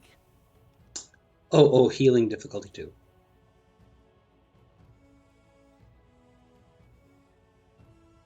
Got a funny feeling there's going to be a bad downside to this. Combat drugs, great. I'm going to take a momentum for this one, too.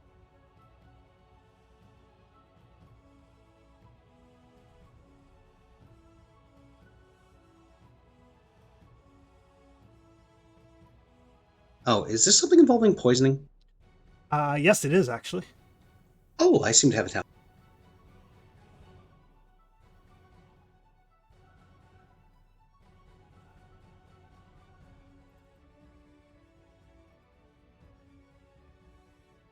So I have Apothecary,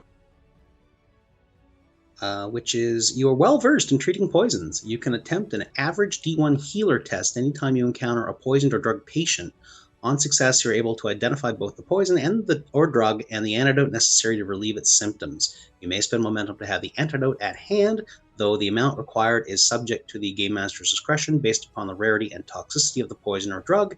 You can use the healing skill instead of alchemy or animal handling when treating or procuring venoms. Nice. So difficulty 1 healing test for you then. Awesome.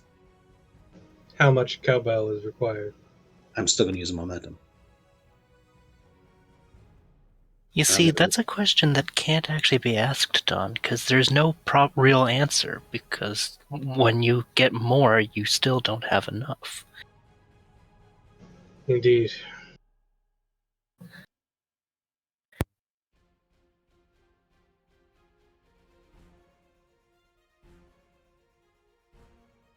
Oh, nice. So 3 momentum. So as you see this look come over Caro, who's beside you, and Clytius kind of stops and shakes his head for a second. You recognize this. Amongst the various plants in the garden here are lotus blossoms. Oh, my favorite. Specifically, that seems to be gray lotus. Gonna have to take a bunch with me. So the gray lotus, yes, it does imbue the person with this like almost berserker fury. The problem is they can't differentiate between friend or foe.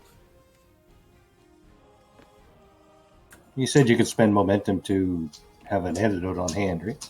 Yes, and we seem to have some momentum. I think we got 1 overflow too.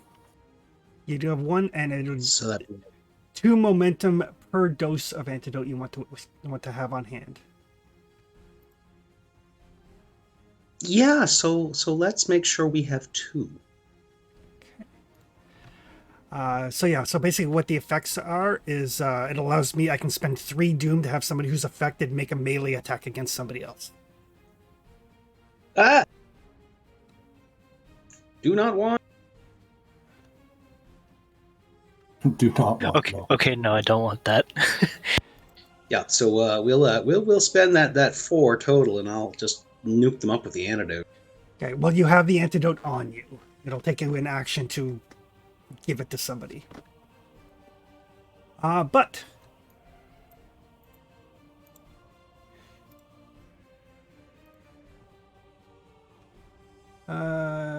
initiative-wise, you guys are up first. We get a surprise out of this, I assume. Yes. I immediately inoculate Caro. Okay. So just so you guys are aware, this guard beside Ragnar, that's a group of 5 guards. That's a squad there.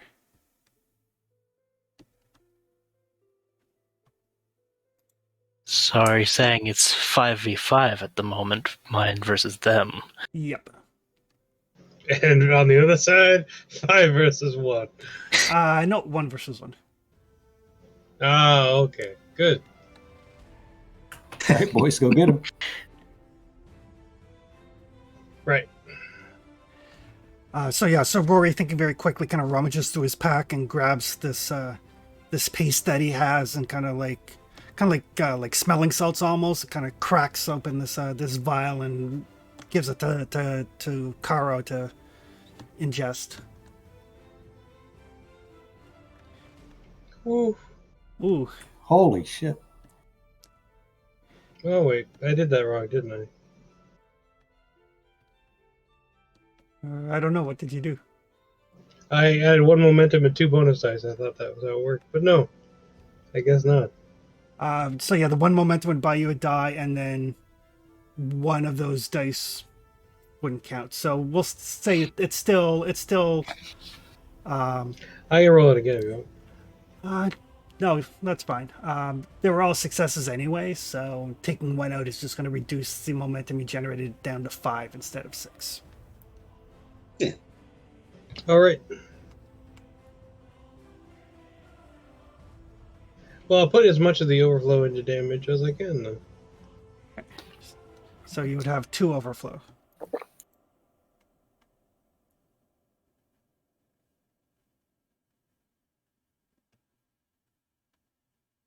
All right.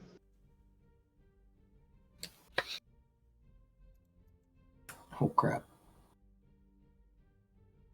That's 10 and or sorry, 8 and 4 more is 12. Ugh. 12 is 10. All right. So yeah, you just kind of come out of the fog and just like snicker snack that poor guy. Cutlass out. And Ragnar and crew is going to descend on the other 5. I'm going to spend 3 momentum. All right.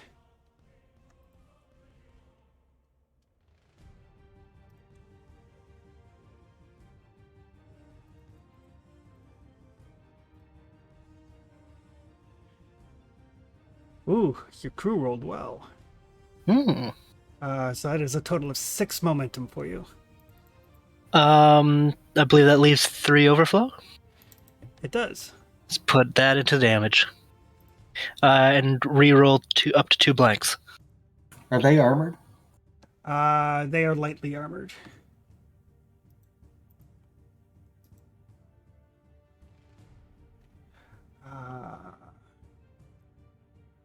That's a lot of effects. So it's going to be 11 damage.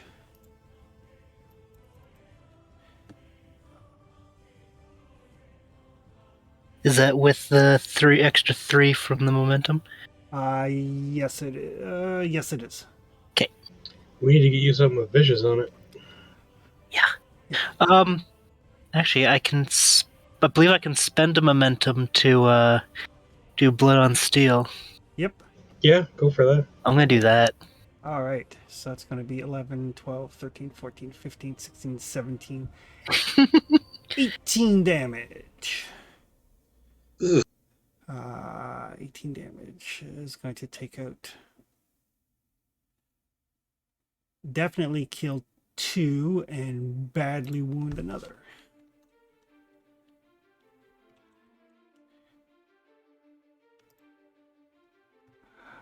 Alrighty. So people drop like flies. Karo, you're the only one left to go. There are 2 and 1 wounded guy left up there. I will approach so I don't have a range penalty. Staying out of reach, though. Okay.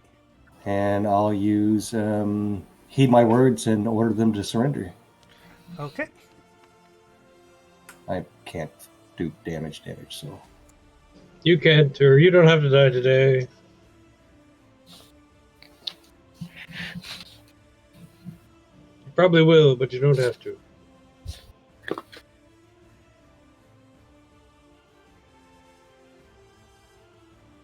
Oof. Wow.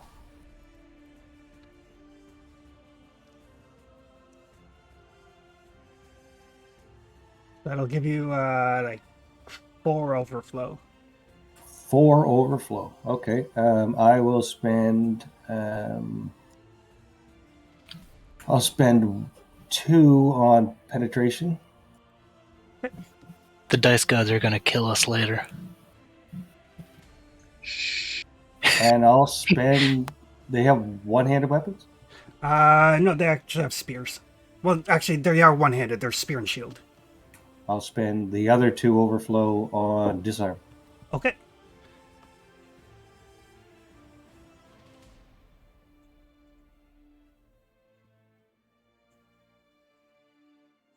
Damage.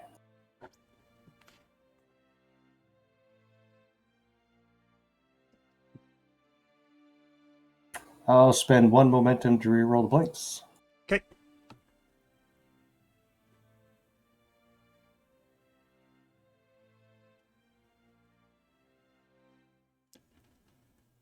One, 2, 3, 4, 5, 6, 7, 8, 9.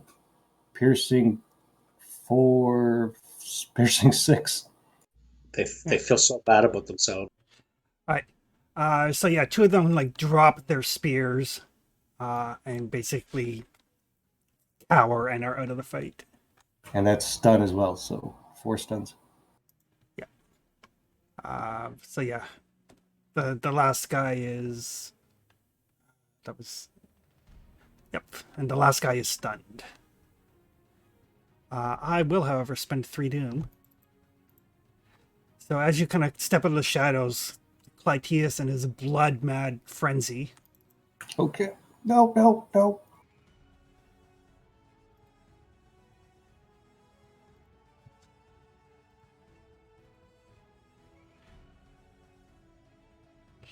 Will lash out at you as a reaction. Treason. Oh, God. It's entirely possible. Oh, well, Captain's been disemboweled. So it's going to be 5 momentum.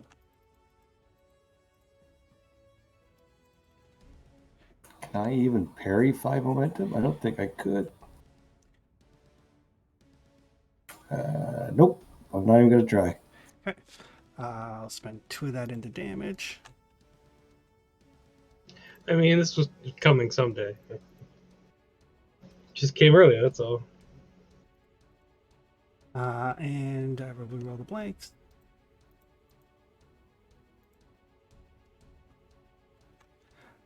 So that is going to be 10, 11 damage to your left arm. All right, so the shield gives me, what, 2 dice of cover? It does. And you can ditch it to soak wound.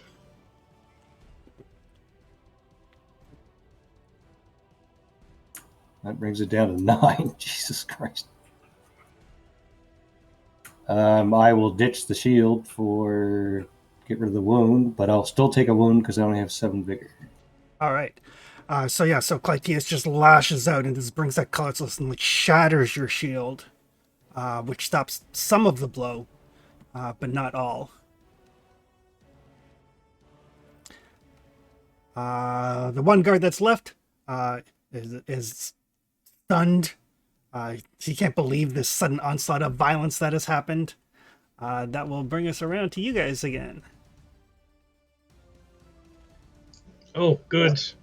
We're going to give Clytius a lovely inhaled refresher to get rid of this problem. Okay. Yes, please.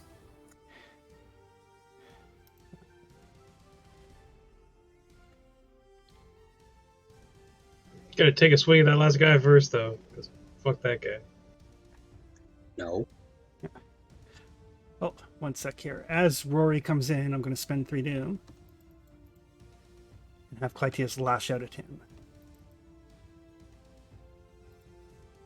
Wee! I rolled 5 successes on my roll. That's my or 4. Yeah, 5 successes on my roll. Gee, this is the most I've ever seen Clytius fight all at once. So it'll be It's like a haste potion. Super haste.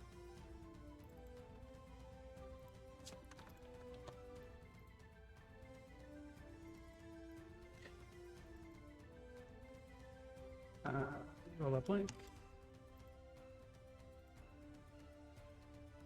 Oh yeah, right now I could reroll 4 blanks. So that is going to be 10 damage to Rory's left arm. Oh boy. Quickly, pick up the captain's shield and throw it away. Well, I've got. Oh, what, right arm, you say? Left arm. Left arm. So I've got 1 armor soak. You can give up the armor as well. The same as the shield, isn't it? Yeah. Yep. That's probably what I'm going to have to do. Is I'm going to have to. So I guess technically the 1 soak brings it down to 9, right? The 1 soak does bring it down to 9, yes. All right, which would technically leave me with 1 wound and 4. So I can then sacrifice the full armor, the armor itself. I'm assuming just the left arm. Yep. And then take 5 less, so I don't take the wound. All right, so you take 9 damage to the arm. What's your vigor? 10. All right. So it doesn't drop your vigor to 0. So you're only taking the wound because you took more than 5 damage in a hit, and then you sacrifice your armor and you don't take that wound. All right, so I still take 9, still on my feet, barely, and yes. Yeah. Think of your vigor as like a blade of shielding. Yep. Spending a fortune point does give you back half your maximum. No, spending Vigor. a fortune gives you your entire track back. Oh, that's even better. Yep. Good stuff. And I mean, assuming you guys take a minute or two to catch your breath after this, It'll come back anyway. yeah, it'll come back anyway. And then Clytius, like, you kind of like, oh, what the hell? And he like kind of mash this antidote into his face. His senses kind of clear as he like pivots and just like takes up that last guard. You got what, 5 successes, Don? Oh, yeah.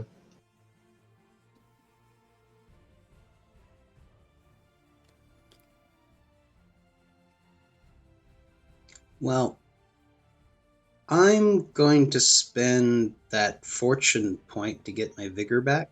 It'll come back like after this fight is done. As long as you just take a minute or two to kind of catch your breath, it'll come back. Yeah, I think we did this quiet, so. Yeah, Yeah. that's what you guys came out of the thing and went whack whack whack. So no alarm has been raised.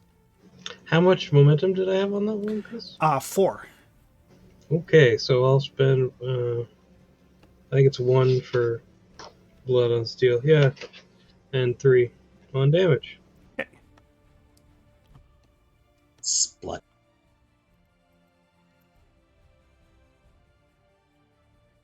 And reroll the blanks.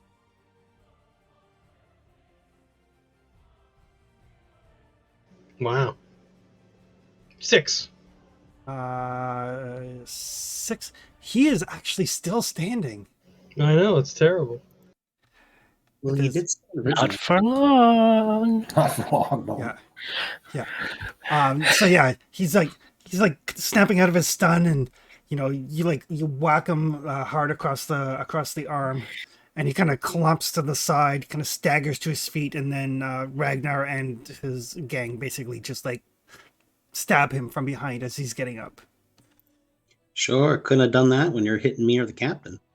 I know. Not his fault. Rory, you want to bandage this thing up? I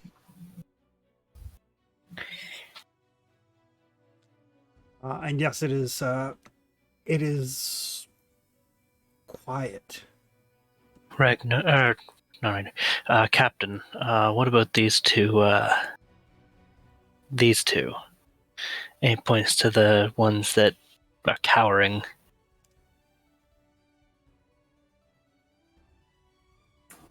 Knock him out, tie him up. Clytius will keep an eye on the door. Okay. all right. I'll get out the equipment and start stitching up. I'm not going to use a load out of the medicine bag because I might need that for later. So I'm just going to spend I'll 2 momentum into the roll and we'll go from there. Okay. I just want to point out, Captain, they did see our face. Nothing wrong with that. Well, depends if you don't want it tied back to us, I suppose. Now hold still. Yes, sir.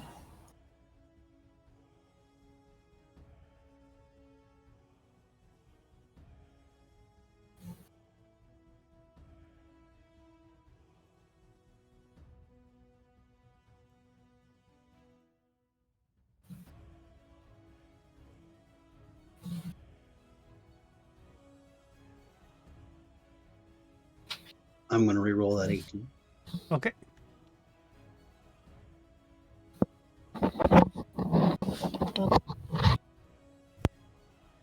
It was not meant to be.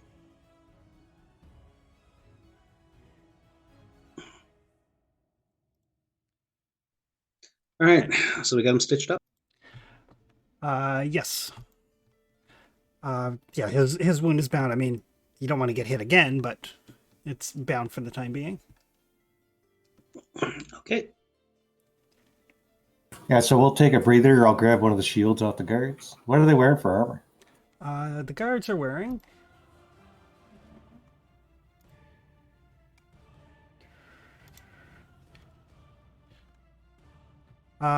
They do have Brigadine, I believe. Basically, soak of 2. Might as well grab some armor over here, right? Aye, it is. I seem to be missing an arm. Shields and armor here, guys. Yep, they have shields, spears, Brigadine, and they actually have they have crossbows. We'll grab all of them.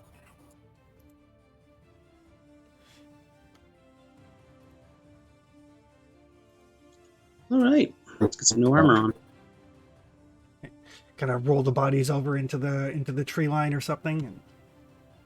And throw them in the pond. Yep. Ragnar, you deal with those other two as you see fit. Yes, Captain. Ragnar is going to take them out around the side of the building, out of eyesight. Ragnar, you might want to see if either of them can sail first. Oh, yes. I'm just gonna look them both in the eye and just do you have ocean experience? They're basically non-communicative. They're a lot like, don't kill me, don't kill me, don't kill me, don't kill me, don't kill me. And I'm just gonna, do you sail? Yeah. It's going to take some time to basically. Right now, they are basically panicked. They are essentially out of the fight and broken. I'm gonna wake up, slap one of them. And yeah, I was going to say, and he gets this look in his face, and he fumbles to grab a weapon to try to gut you with it. Like, these guys are definitely kind of fanatical cultists. I am taking both their heads. Guess that's a no.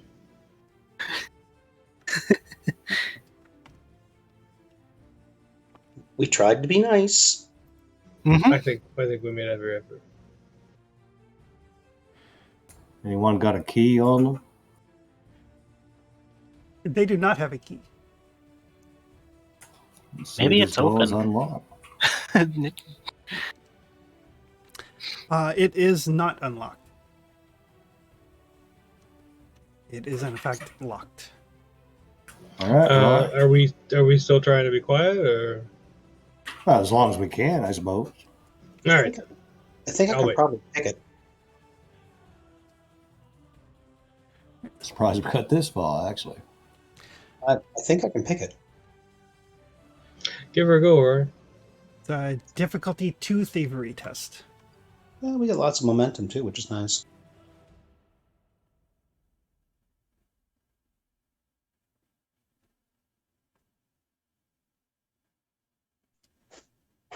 So, what locations does the armor cover? They have full sets, so legs, arms, torso. Okay, if you can get the whole set, take it. Oh, that's the intention. And then the shield is what, too? Yeah, it's a small shield.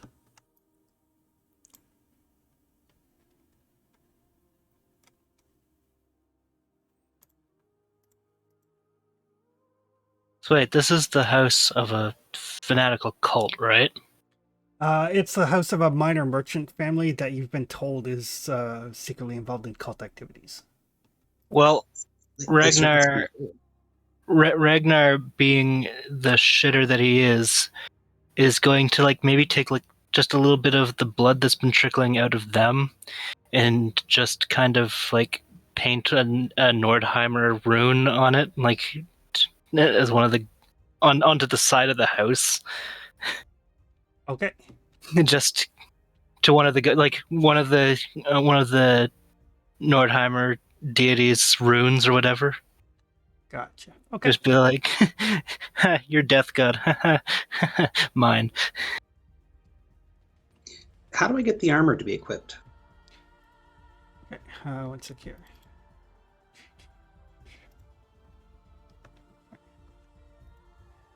Uh,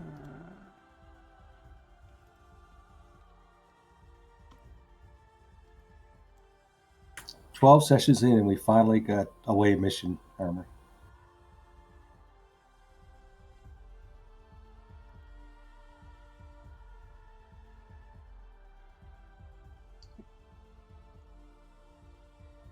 And although I have a shield, it doesn't seem to register as anything.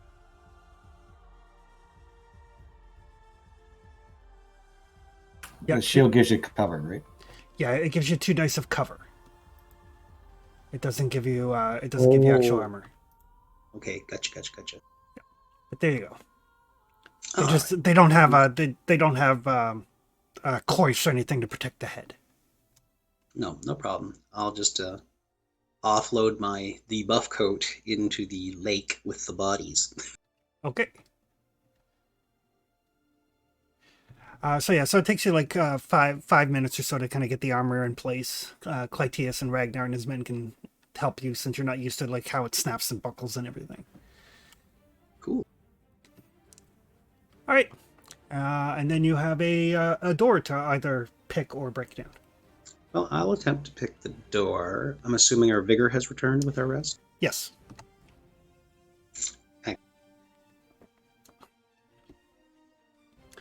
Difficulty 2 thievery test. Okie dokie. I'm gonna pull 3 momentum for this, guys. Sure.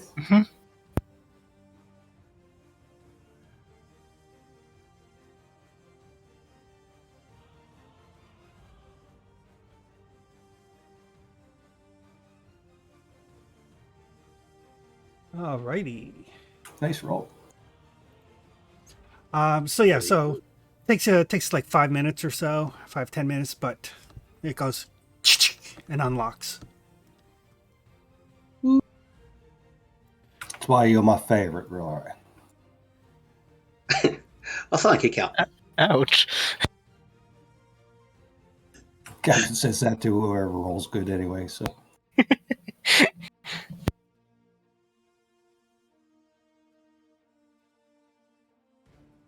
All right, open the door. The door, it is a fairly well appointed manor house. There's some artwork on the walls. There's some very like finely made imported furniture. You take a quick look around. It doesn't seem like there's anybody home. There's nobody in a residence. You kind of listen carefully at the bedroom doors before peeking in. Nobody's in the bed. The beds are made, but nobody seems to be in the beds. Doesn't look like the kitchen's been used lately.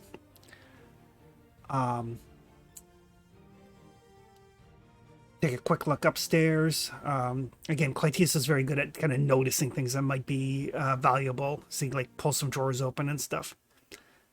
Nothing here, but you do find in the kitchen there is a door that leads down into the basement.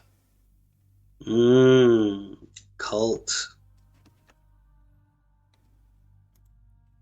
Well, Claudius, you might as well ransack this place while we're here. Right. Let's see what they got. Okay, give me an observation roll.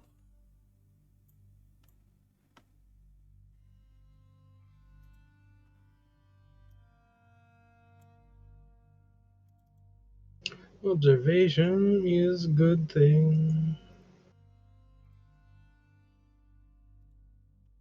Those are both excellent.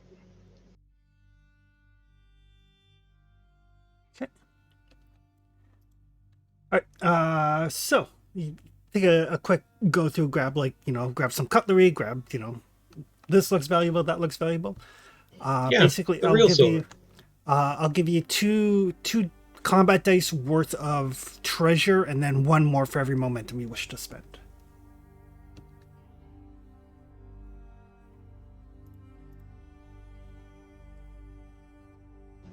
All right.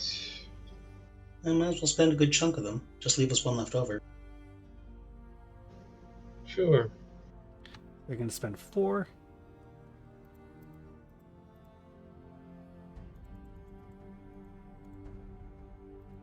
And then 2 dice worth. Excellent. 1, 2, 3, 4, 5, 6. So you find basically you find 6 gold worth of assorted treasure, and a couple of things catch your eye that might be worth a little bit more once you have some time to actually fully appraise them because you rolled 2 effects. Right. Tuck it all away. Yeah. Time later is time later. Well, gentlemen, I think Operation Shock and Awe is about to start. Well, if there's any place that a bunch of religious zealots are going to be hanging out, it's certainly going to be in the basement or some adjacent secret room or something.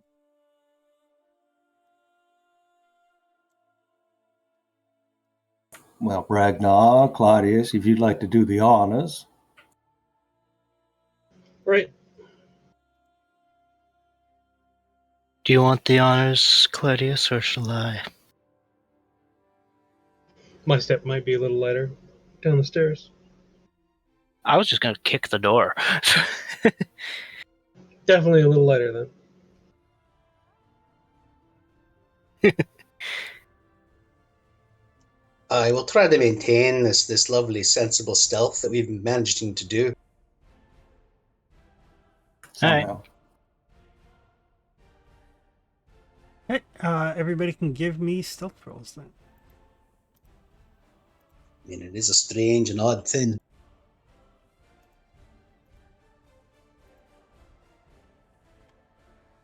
It's much easier to stab a man if he doesn't see you trying to stab him. Yes, but where's the glory in the kill? In being alive to enjoy the beer afterwards. Glow is in the gold. Oh, that too. You see, I come from a land where dying young is the norm. It's kind of looked at strangely if you die of old age. It's true, and I always think that I have been good enough to overlook that in all of our dealings so far, and I would like to continue. Fair. All right. So as you make your way down the stairs, kind of step on like some creaky boards and everything. And who's the first one down the stairs? Clytius.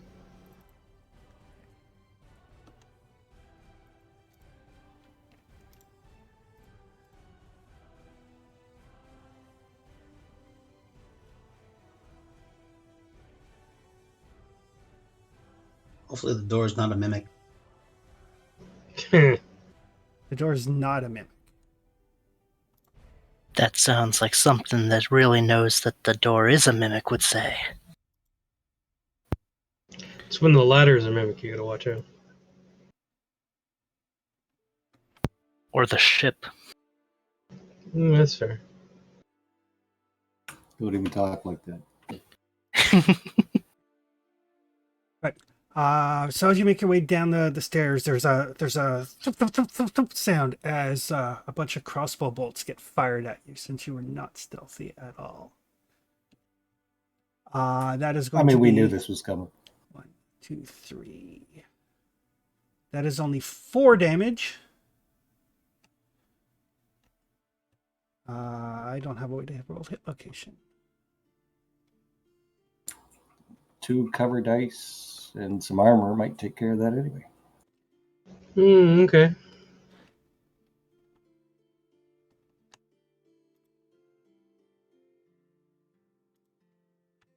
So you stop 2 from your shield catches 2. Good. And So I'll take 2 more. it's going to be location 13. 13 is torso. All right, perfect. So yeah, so your torso, that is, it has piercing 1 on it. Okay, so I'll take 2. Okay. That'll pierce my arm. So yeah, as a bunch of crossbow bolts fire down, and you can see a group of guards who seem to have heard you and were ready and launched as soon as you guys came down the stairs.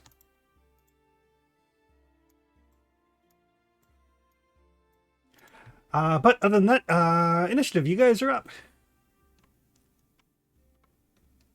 It's go time. Yes, I think so.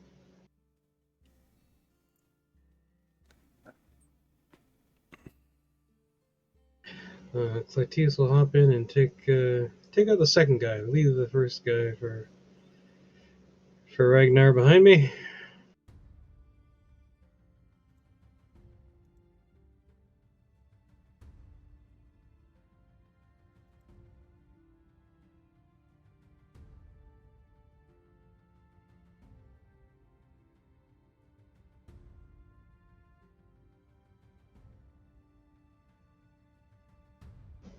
Ooh, get to reroll.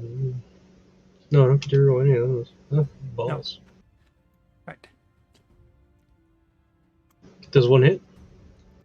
1 does hit. Alright. They are minions. They don't get to take reactions to parry, so. Well, that's going to be unfortunate for him.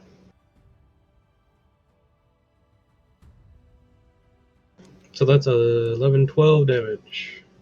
12 damage. So that drops 1 and wounds a second.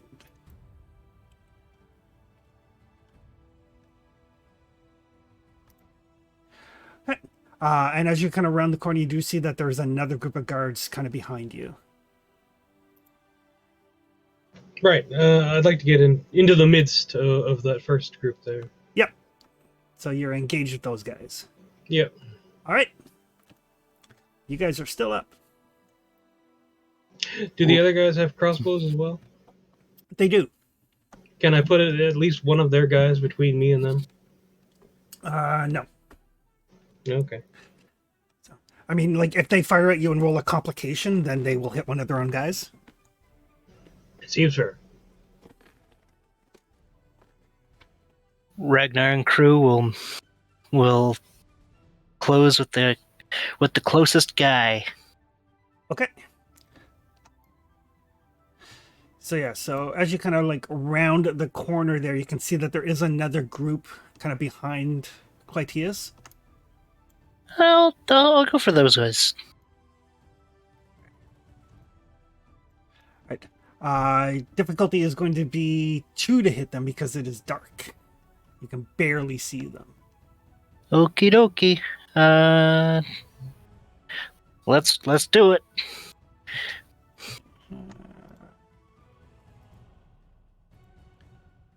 You got this. You do not got this. Oh, sadness. Does my team help at all? Maybe. Your team gets 3 successes. Cool. You do manage to hit. You don't generate a whole ton of momentum, but as you and the team kind of round the corner and fall upon these guys, the clashing of swords and steel on steel sounds. That is a hit. Do you want to spend anything on damage? You only generated 2. I'll spend 1. On damage or for blood on steel? Blood on steel. Okay.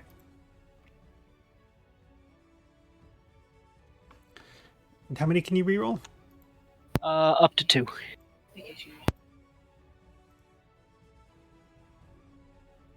All right, so it's going to be 1, 2, 3, 4, 5, 6, 7, 8, 9, 10, 11, 12, 13 damage.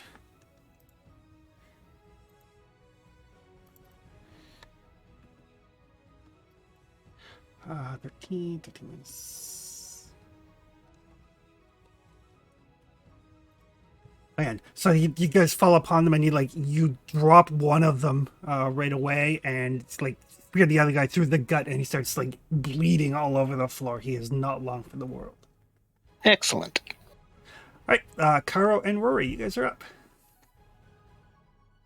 Okay, so I'm in the front. Well, if you want, I can create some light for us. Yeah, that'd be much better. All right.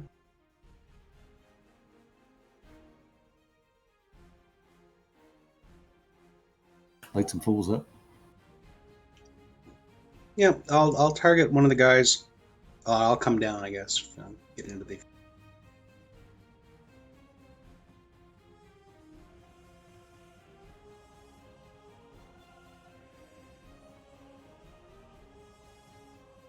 And I'll target one of the guys that Clytius is scuffling with, and I will use a single level 2. Okay.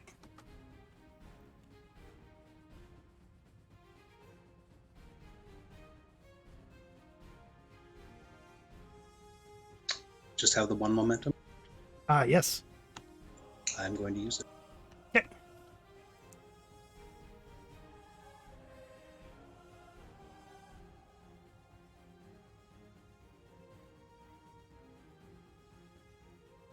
Difficulty? That guy, difficulty 1. Okay. You can see them quite clearly.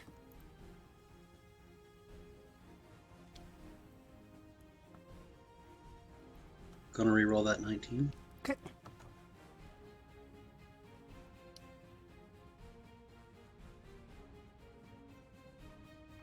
It was meant to be only 2 momentum. Okay.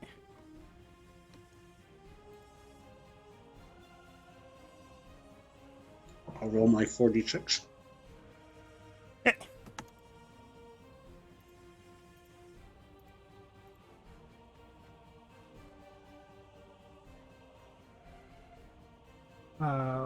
Only 2 damage, but one of them is an effect. No, only 1 damage.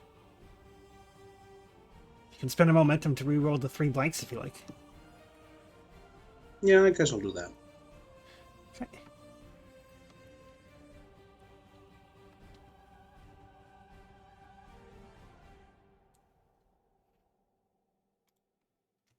So 1, 2, 3 damage, but it does spread. Does it have a spread in incendiary or just incendiary? The level 2s have spread and incendiary 3. Okay, so he is on fire, and then it's going to spread 3 times for 1 damage each. That is enough to finish him off. Cool. And he's probably leaving a nice trace of light for us. He is. The whole area is lit up better. Caro, you're up.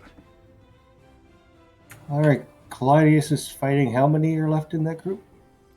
That group has 3. One of whom is wounded. Ragnar's fighting another group that I can't quite see. Yep. Ragnar and his group, you can hear them fighting around the other side of that shelving unit. But All right, I'll move here. So at the very least, I can see both groups. How many are in Ragnar's group? 4. One of whom's wounded. All right, I'm going to heed my words on the group that Claudius is fighting, Okay. since Ragnar has some protection from his group. And start yelling for everyone to, drop their weapons, etc., etc. All right.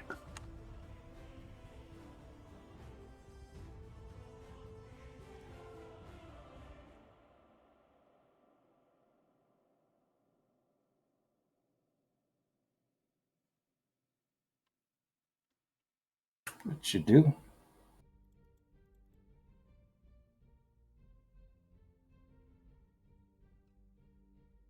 And I will spend I'll spend 2 on disarm. Okay.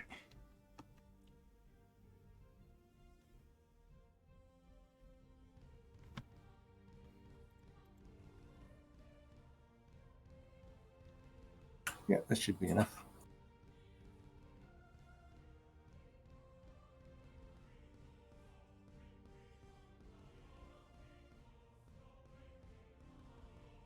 Six piercing, 2. And 2 extra stuns. Okay. Then area stun, sorry. Area, so you hit 2 extra guys. That is enough to shut down that group. Okay. My guys over here, though, they are going to try to spear some people. They can see nicely now.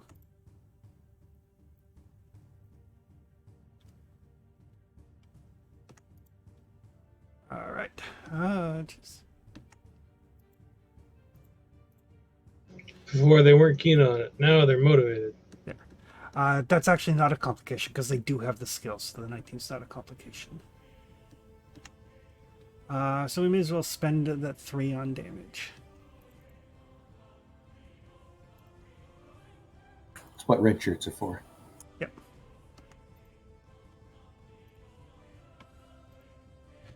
One, two, three, 4. So 7 damage on piercing 3.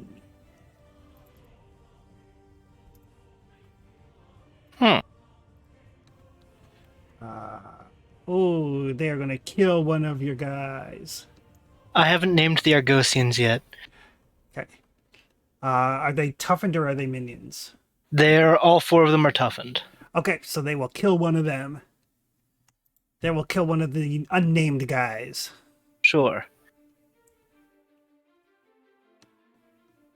Actually, I think they were named, but I never actually called them by their name, so they hadn't stuck yet. There you go. Their names are on paper back at the ship. Yeah. Ragnar's thing here seems to be a lot like XCOM. Yep. Yeah. That's literally how I was thinking about it. It's really not a good game. You get a name. Yeah. That will take us back around to you guys. Yeah, I think it was either Nisus or Agenor. Yeah, I think so. So, one of those 2. Team Agnor. Yeah. I'm gonna finish the guys that killed my man. Okay, do you want to spend any momentum? How many we got in the pool? 3. I'll spend 1.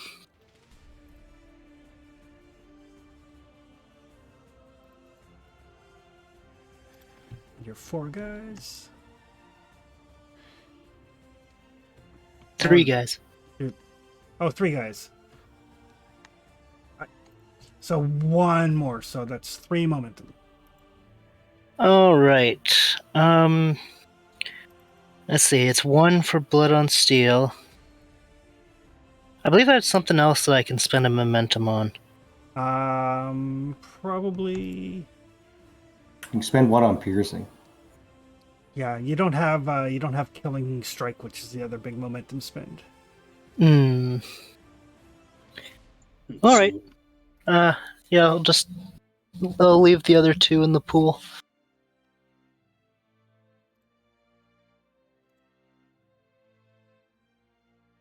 Okay, and you can reroll too. Yep.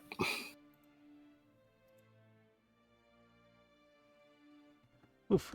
1, 2, 3, 4, 5, 6, 7, 8, 9, 10, 11, 12, 13 damage. Oof. So that will drop the wounded guy. Drop the wounded guy, drop a second guy, wound a third guy. There's now 2 left in that group. All right, Gladius. All right.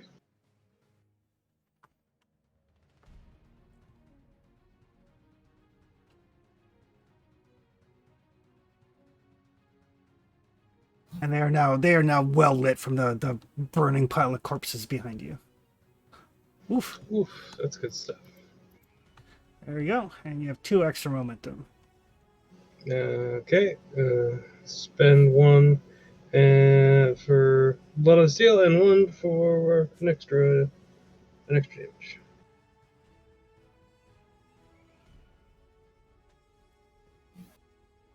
And I can reroll with 3 blanks.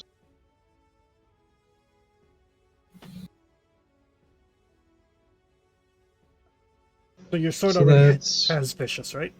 Yep. Ah, so vicious 2. Mm-hmm.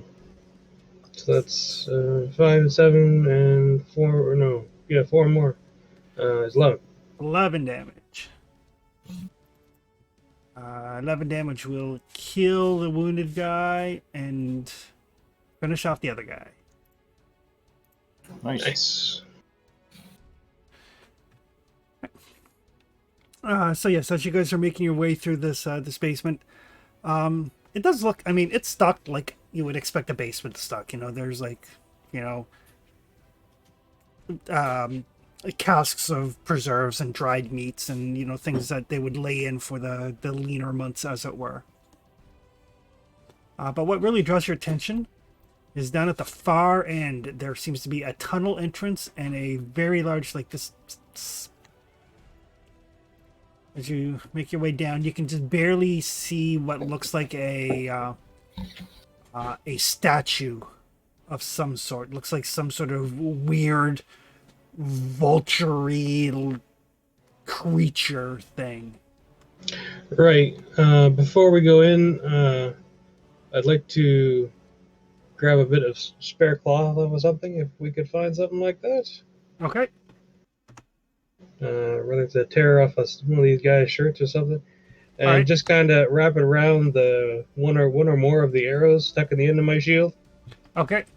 and dip it in what's left of Rory's burning man. Gotcha. Okay. Making like a bit little, of- like an little impromptu shield torch. shield Okay. torch action. Give me a survival roll. Also, as I've wandered around down here, is anything looks remotely alchemical? No. I gotcha. Just preserves and shit.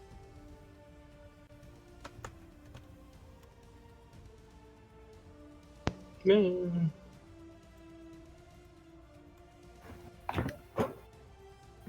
Success, but not success. Okay. So you do have a light source. Basically, you've turned your shield into a light source, but at the cost of the shield not being effective anymore. All right, if I move it, it'll go out or whatever. Yeah. No, that's you can't use the shield to block anything. Right. But you do have a torch. All right, I'll take it. All right, boys, lead us in. Move into the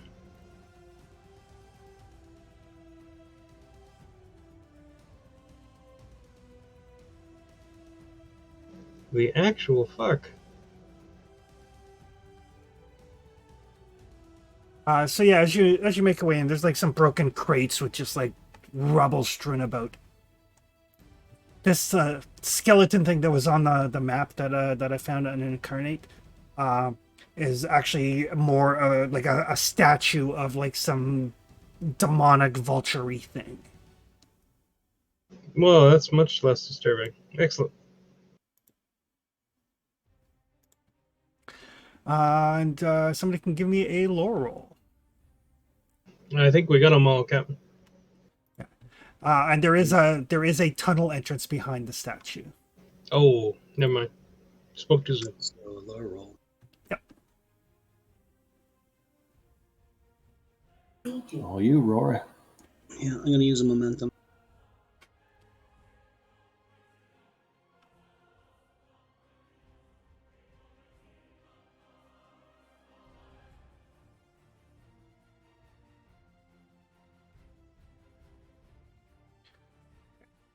So yes, so Rory, now that you think about it, that is definitely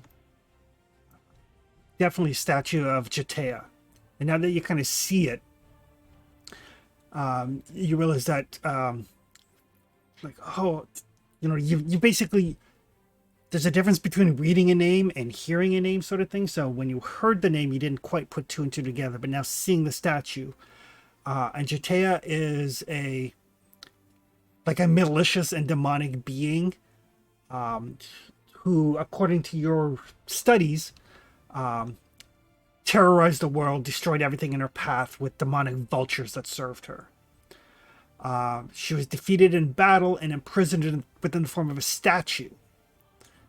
And then to remove her power, the sorceress that imprisoned her plucked out one of her sapphire eyes. If that sapphire were ever to fall into the wrong hands, it could be used to reanimate the statue. To reanimate Jatea, probably with cataclysmic results. Well, I can see why someone doesn't want that to happen. Can we spend momentum on questions? You sure can. Why? What happens if the sapphire is destroyed? According to Rory's studies, if the sapphire is destroyed, it will release Jatea's essence back into the void, and she could eventually reform.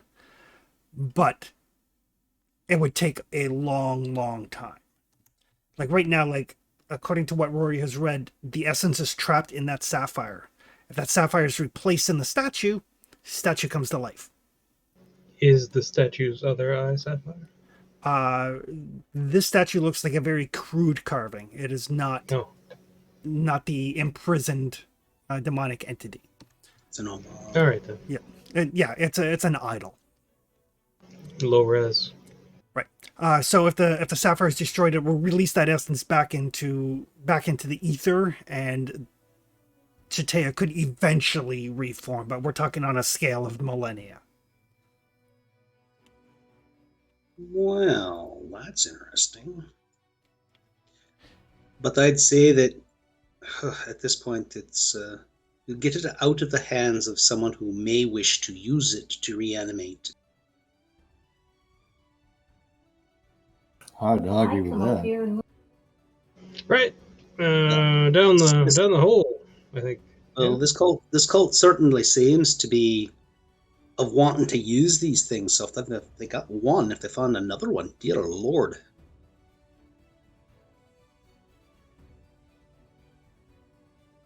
Well, we'll debate whether we should give this to what's her Nara's possession afterwards. But first, we have to get out of here in one piece, right? Well, it is. She's probably more the shiny bubble type than the evil culty type. Well, she wants to destroy it, so. Sure. She may also destroy it by chopping it into smaller diamonds or smaller sapphires.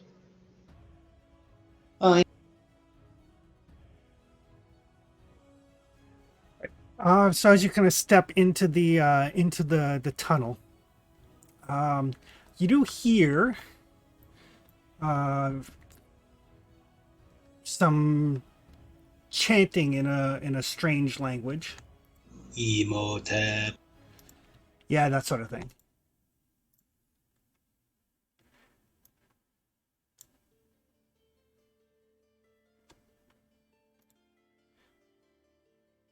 And you see a strange glowing light down at the end of the tunnel. Give me 1 second here. Is it blue?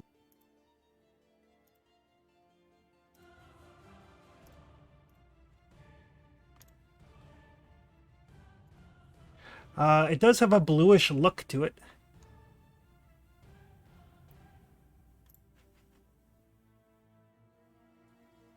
Yeah, Think somebody we must found have our the, spot. someone must have the sapphire plugged in as a nightlight.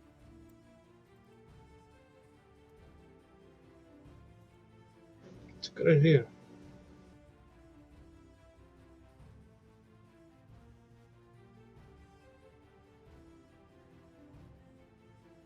Makes things easier. Over here, find me. I'm the shiny thing.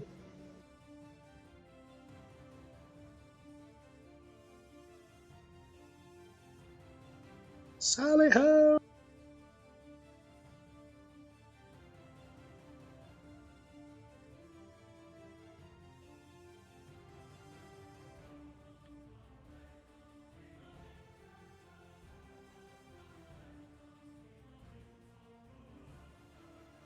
One sec, just getting bad guys together. No, it's okay. Don't worry. Well, gentlemen, I think chanting's a bad thing. We should interrupt it, all right? Yep.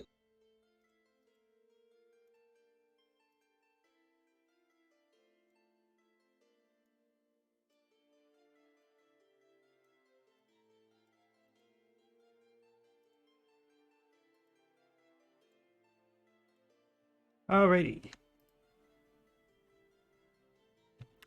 So it looks like this rough-hewn tunnel. Looks like it's been carved out of probably the bedrock under Byzantia, sometime eons in the past. And there are periodically on the walls there are like there's iconography of what looks like religious significance, things that would denote like some sort of humans worshiping this like roughly carved bird-like figure.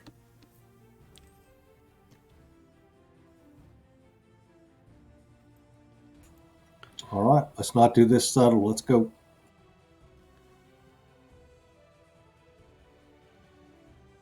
All right, Clytius, give me a difficulty 4 observation test.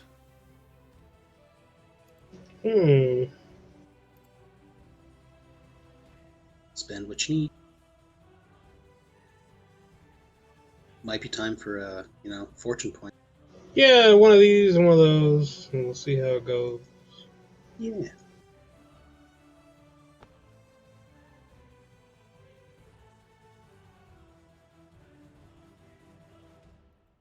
That is a great many things to see.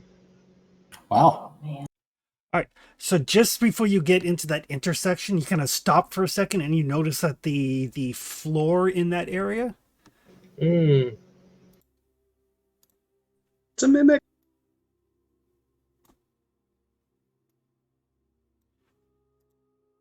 has a discoloration to it. And you're like, and then you look and you can see hidden carefully through the rocks kind of surrounding that intersection are a bunch of tiny, tiny little holes. Okay. Ooh. What? It looks like there's room to skirt around the top there. There is a little bit of room to skirt around there if you'd like to make an acrobatics check. Difficulty is 2. Well, I'll give the signal back that there's something to watch out for, and then point to the area before I try to move onward. All right, well, just give me a second. I'll have a look at it. I'm assuming it's some kind of a pressure-related, either shoot things up or the spears stick up thing. Yes, it does look to be some sort of pressure plate. Can it be disarmed? It can with a difficulty 3 thievery test. Oh, I feel love. All right, lads. Well, it's going to be difficult, but you want to allow me a try at it? Mm-hmm.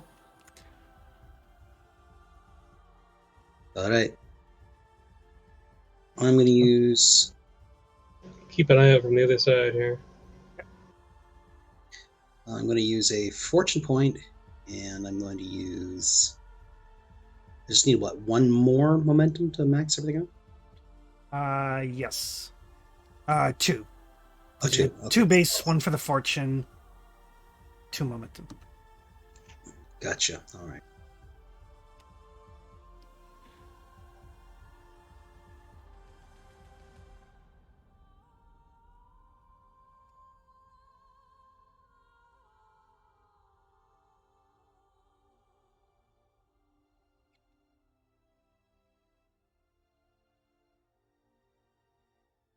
And it was a difficulty 3? Difficulty 3.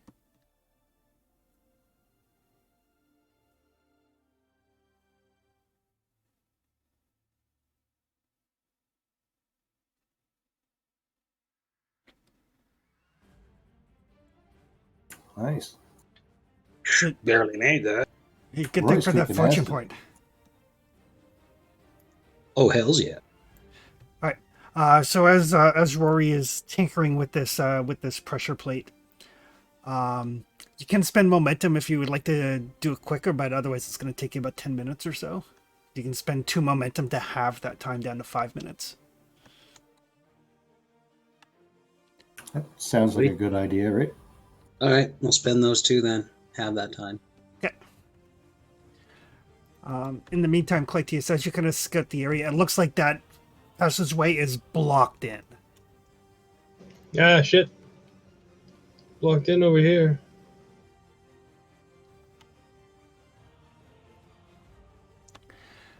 In the meantime, as Rory is working away on this trap, you can hear the chanting seeming to come to a crescendo. Now that I'm on this side, does it sound like it's coming from the tunnel to my left or the tunnel straight ahead? It sounds like it's coming from the tunnel to your left. All right. I'll start climbing my way across. The rock shelf on that side looks fairly grabbable. Okay. That will be a difficulty 2 athletics test.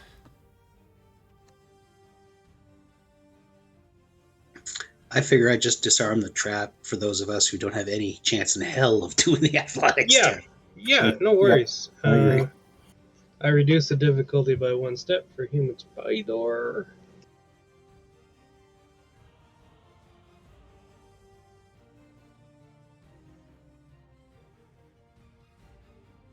Well, reduce the difficulty by 1, so... Yep. And that 1 success becomes 4, because I've got 3 ranks of strong back now. Okay. So it generates a bunch of momentum. So you guys watch as Rory is configuring this trap. Clytius has basically kind of climbed up along the wall and is kind of like inching his way around the pressure plate. Spider-Man. That's his best impression. Putting him on the opposite side of the trap.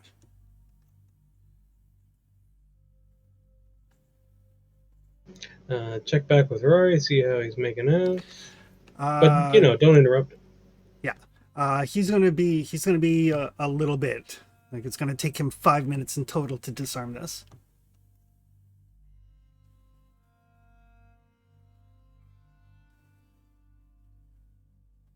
All right, check down that way. I mean, if we could interrupt a crescendo, that's probably a good thing, right? Yeah. So as you make your way down, you can see that blue glow is definitely coming from kind of the straight ahead. Right. look back at Rory from this point before I go in. Make eye contact with him, and I'll point down that way. And Okay, give me a stealth check. yeah, I might do that.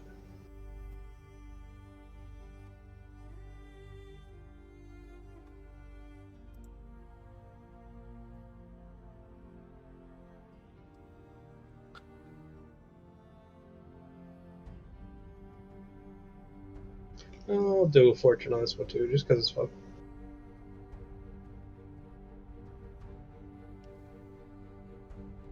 All right. So they did not notice you at all. And as a matter of fact, because I rolled complications, as you look in, you can see there seems to be somebody, you're going to assume a priestess of some sort, kneeling in front of this horrifying statue. Hmm.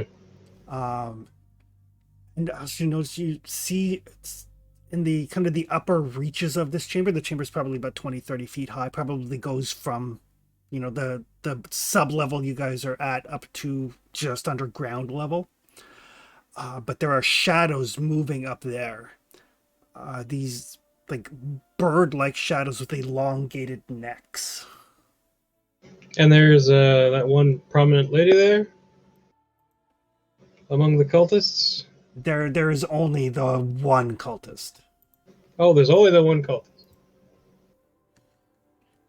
And you see that she has basically the statue that she's worshiping has two sapphire eyes that are glowing. They're giving off the glow that kind of permeates this room and are getting brighter and brighter as she continues to chant.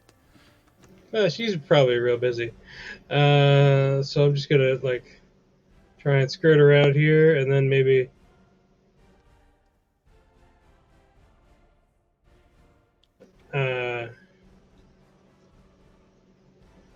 just kind of sidle up to this side of the pedestal. Okay, that is definitely going to take another stealth check. Difficulty of 4. Oh, but I rolled so well in the first one. Yep, you got to the entrance of the chamber with nobody noticing you. Trying to cross the chamber where it's brightly lit, very different. Well, there's lots of momentum. Yeah, what the heck? Do it. Yeah, let's spend 2 on momentum. Actually, let's spend 3. See how that goes.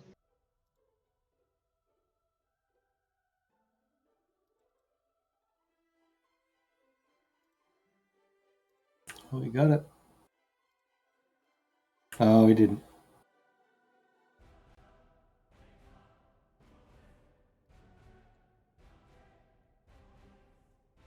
So as you start to make your way into this room, she doesn't seem to notice you. But there's this horrifying squawking sound from above. All right.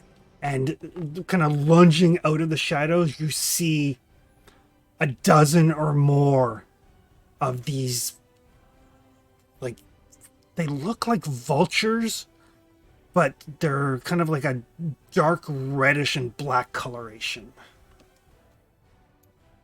Well, ideally, I would look away from them or ignore them at all if possible, and head for the statue to get one of those crystal eyeballs out.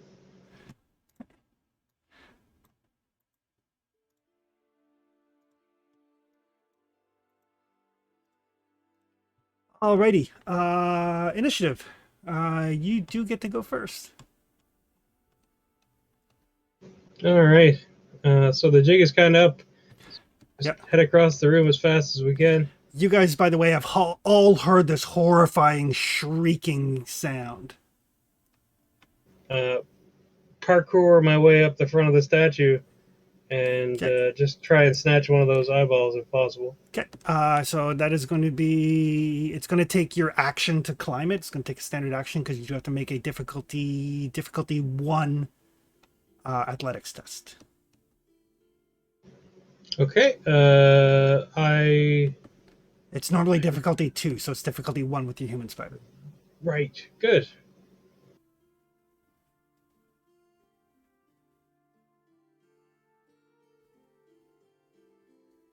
I'll spend 2 momentum on that. And 4 will make it 7. So you do manage to clamp her up, and you can spend 2 momentum if you wanted to take another standard action. I should have enough to do that, right? yeah. Yep. 1 overflow and take it down to... Yep. Or maybe 2 overflow, I'm not sure. You generated 3, 7. I think you had 1 overflow. All right. Okay. All right. And it is a difficulty 5 athletics test to pull it out. Okay, wow. I got 1 fortune left. I think spending that would be lovely. And whatever elder momentum you can get your paws on. I think it's just 2.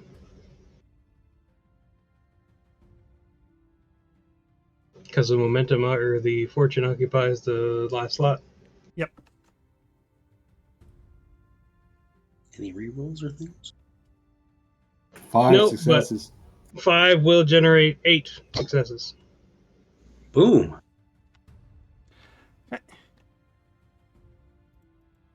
Strong back makes you so good at athletics. Yep. All right. Very cool. So you reach in and you grab the eye. You pull and you pull and you pull with all of your might, and it pops free. At which point the statue shudders. Oh, yeah. And I'm going to need you to make a difficulty 3 discipline test. Oh, boy.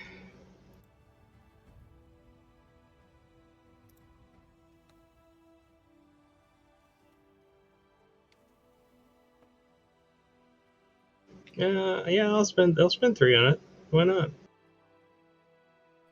Go for it. I get 1 reroll.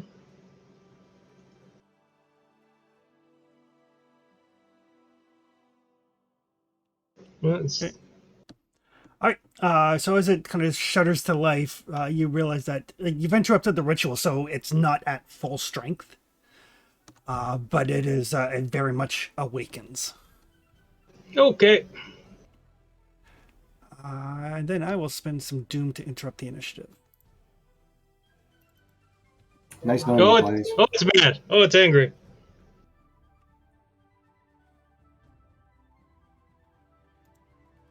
Good news is you only have to hold out for 5 minutes. Sure would be nice to have some fire.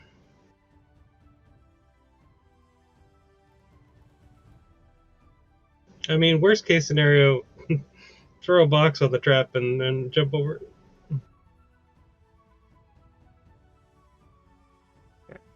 Again, then 19. For some reason, it doesn't trigger the fact that I actually have the skill. So that 19 is not a complication. But she does. She like lets out this horrifying like if you heard a bird like a human trying to imitate a vulture, just this shrieking sound. Caw-caw. Caw caw. Toogie toogie.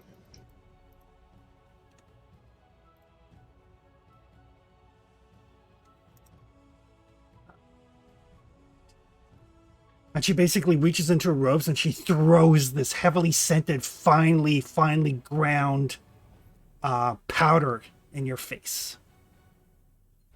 Oh, that's the girl, not the... Yeah, the girl. Ah, The excellent. sorceress. So, cultist. So that is going to be the 2, 3. It's going to be 4 vigor damage. I assume that bypasses armor. It does. All right. And you are blinded for the scene.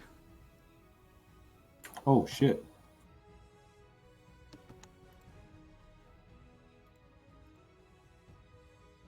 You take 3 mental damage. Okay, only one gets through. Okay. Sorry, only 2 mental damage. Oh, none get through. Yay! And you are stunned with 2 effects. Am I still stunned if I took no damage? Yes. Okay.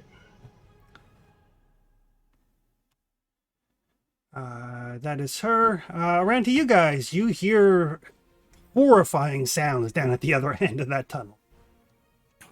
Trap's not disarmed yet, though. It is not. Is it close to being disarmed? You figure Rory's probably about 3 minutes away from having it disarmed. Minutes.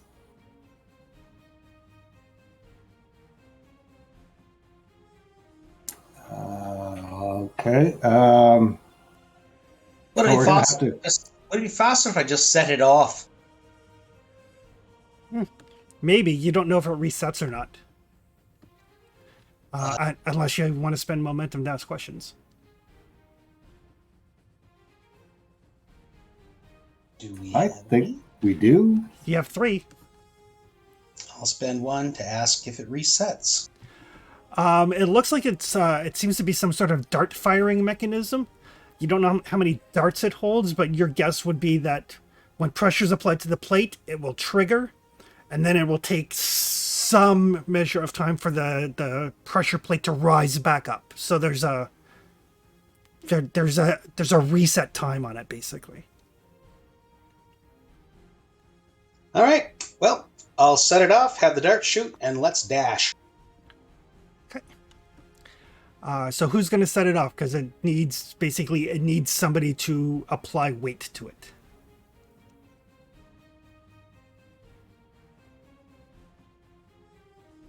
Well, knowing what it is, I'm sure we can do that safely. Mostly safely. Whoever sets it off will need to make an acrobatics check. We got a red shirt that would be happy to do that first, Captain. Poor Yep. red shirts. One of them that just doesn't have a name. One of the unnamed red shirts.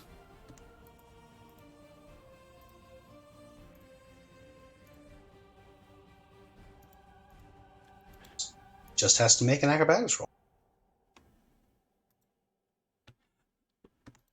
All right, so one of the red shirts kind of like steps forward, and you can tell as he steps forward, he's like ready to jump. And he sets on it, and just as it starts to sink, he leaps forward, and there's like this thump, thump, thump, thump, thump, thump, thump, thump sound as a bunch of darts kind of like spray over the rocks, but he manages to dive forward and throw himself flat. Good job. That's why you're my favorite, red shirt. All right, so you guys are up. Send in Ragnar and his crew. And we'll go too, right, Captain? I figure we send them first, right? There.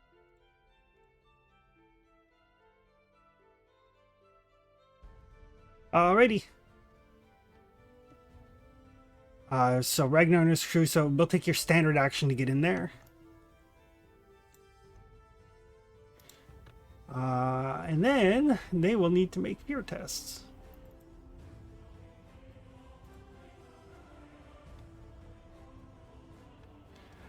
Would Ragnar like to spend any momentum on his discipline test? Oh, Ragnar had to go, Chris. Oh, sorry. I did not realize that. What's the difficulty? 3. Yeah, he can spend a momentum.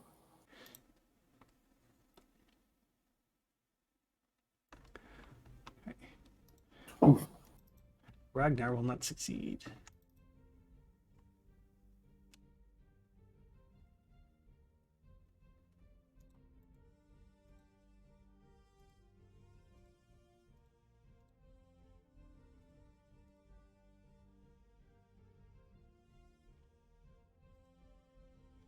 Does Ragnar have courage?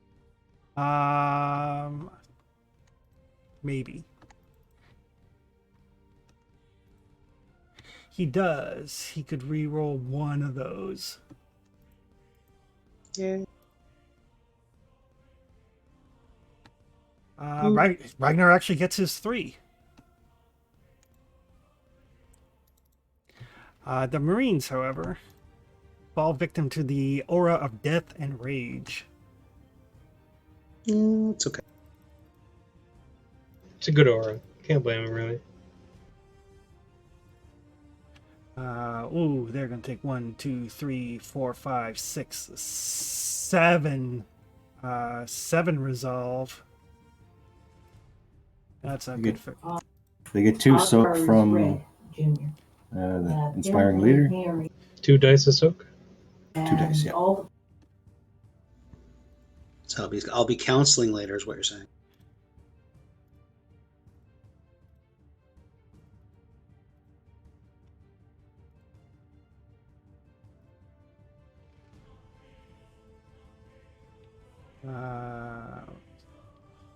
All right, so two of them I think are broken.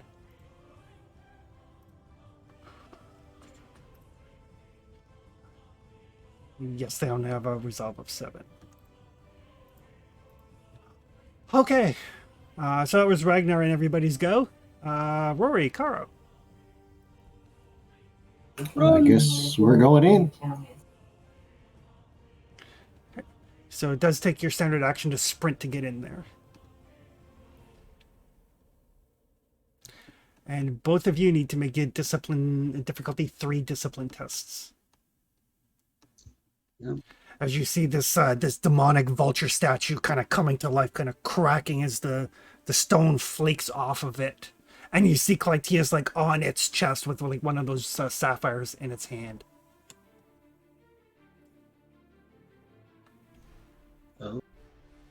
Oh my. Gonna put a fortune in this one.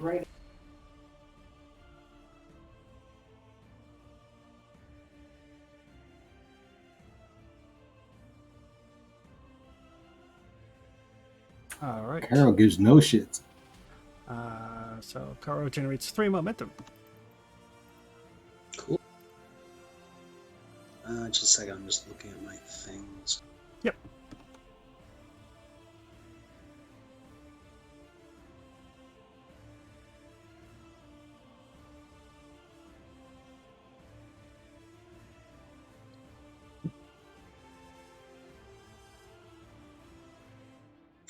Do I get like a buff from Caro? You get a buff for defense if they cause you damage. For soaking, gotcha.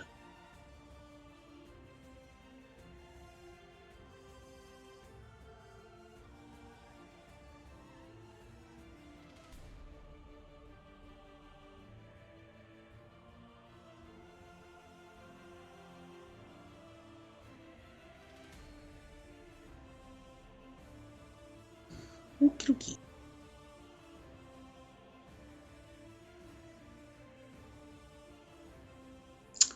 I'm going to take 2 momentum. Okay.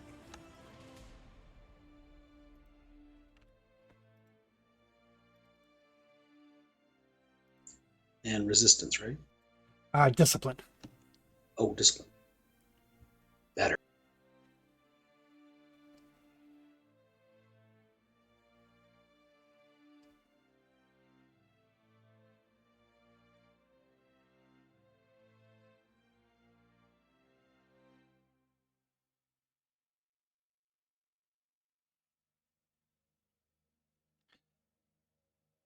All right. Nicely done. So the two of you kind of round this corner and you see this thing, and you're like, oh shit. You're like, wait, Clytius is there. We got this.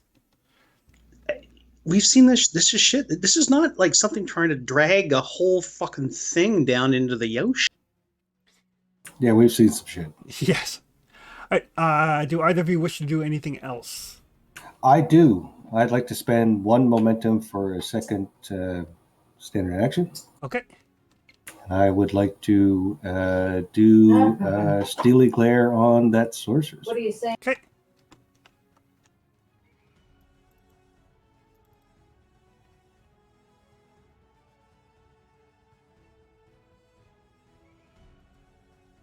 It doesn't look like she's trying to manipulate the statue at all, eh? No, it looks like she was basically trying to awaken the statue fully.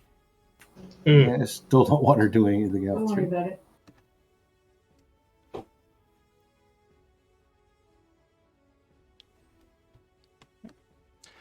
Right.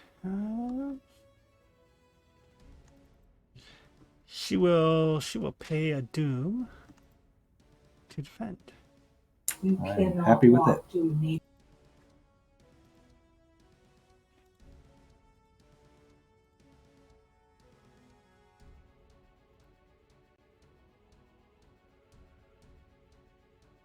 She will only get one.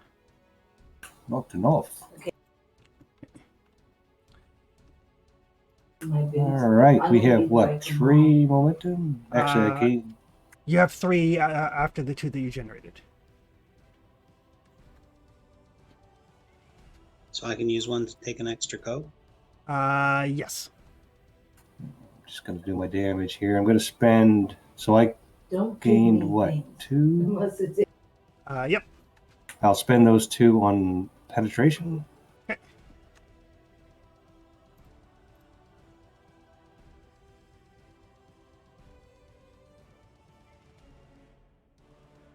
Oof.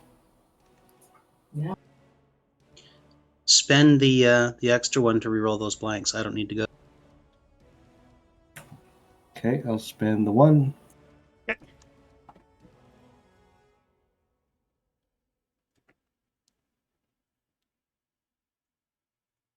Oh, got 1 stun. That's good. Much better. So that's piercing 1, 2, 3, 4, 5, 6. Okay. And that is 1, 2, 3, 4, 5 damage. 6 damage. 6 damage. Okay. And stun.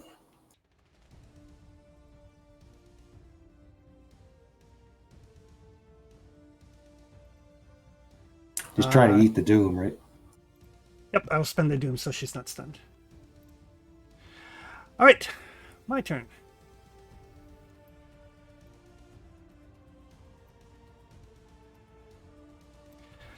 So these hideous shadow vulture things are going to descend upon the group.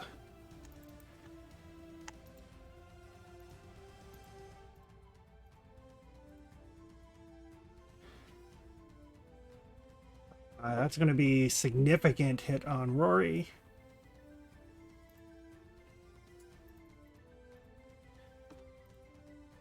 Well, it was nice having the full armor. It's going to be 1, 2, 3, 4, 4 damage. To where? You got a shield, right? Location 15. What is that? That's a good question. 15 is a leg. It is the right leg. Right leg. All right, so I got a shield that can block 2. Yep. So you can roll And then roll 2d6. All right.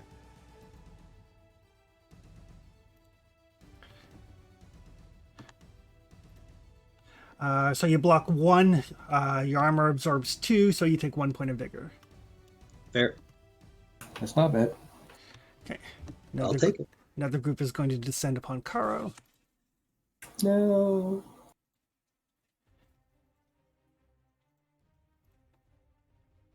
Carl's fragile. It's true. One day, Kara might Uh, upgrade to be as tough as a glass cannon.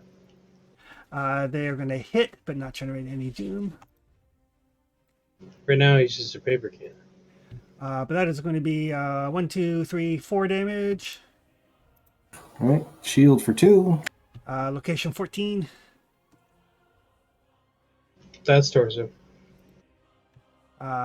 So you'll take 2. Shield blocks 1, your armor blocks 1.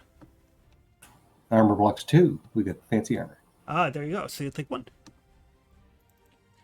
And a bunch descend on Ragnar, who currently has nobody to protect him.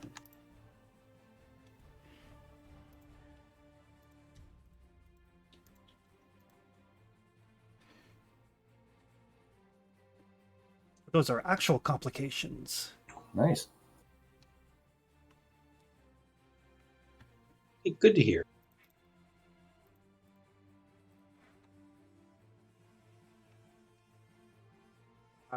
For only 2 damage. So come on. So as they descend on Ragnar, it's just like sword and shield, and like he, as a complication, he basically gets rid of 2 of his. Biff buff. And as he hits them, they just kind of disintegrate into like feather and shadow. Yay. The demon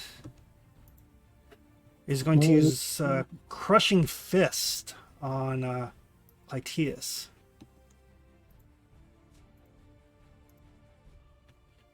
What is the reach on Clytius's weapon? Dose. All right.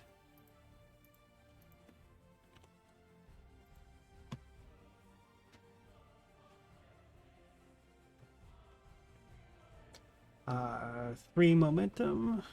3 doom. But a complication. Right? But a complication.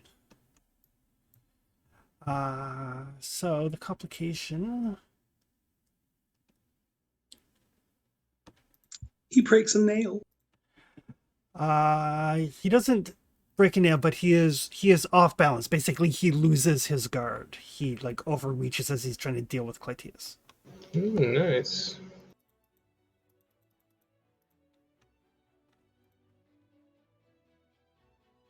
What's its normal reach? 3? Normal reach is 3. I will spend a doom to reroll. 2, 3.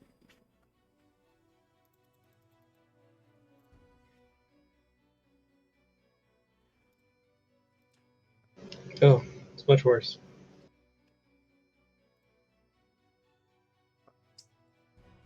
So that is going to be 8 damage and knockdown.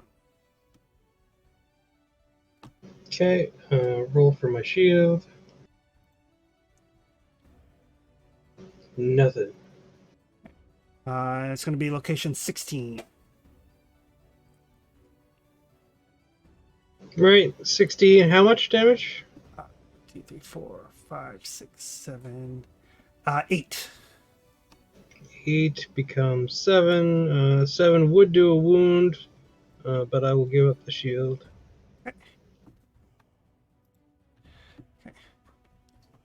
And then I will spend 2 doom.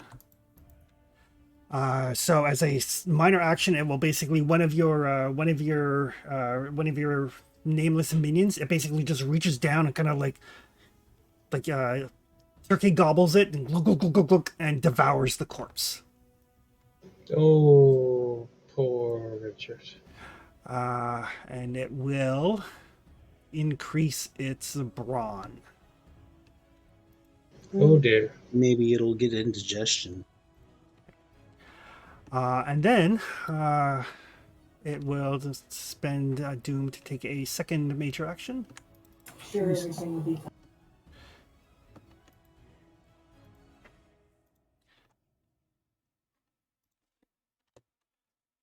And it lets like this horrifying screeching sound out.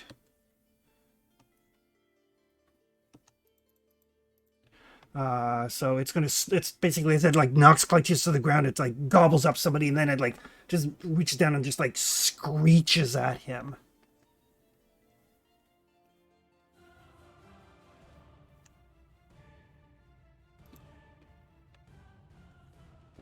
Bring momentum.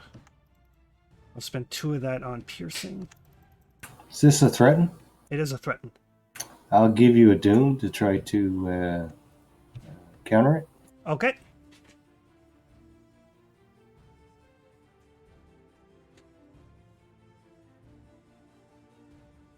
3 is going to be tough.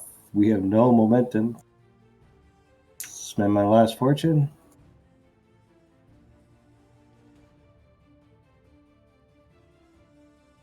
You have or are about to? Just did. Nope, I got him. So he did not generate that 3. That's clutch, boys. That is the end of the round. Back around to you guys. Oof. I will spend Doom for the sorceress to go.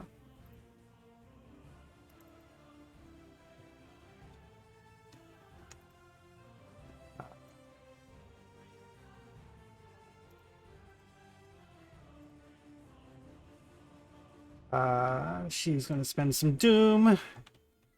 She is going to reach out and call upon a bunch of bad stuff and look at Karo. Where's our sorceress?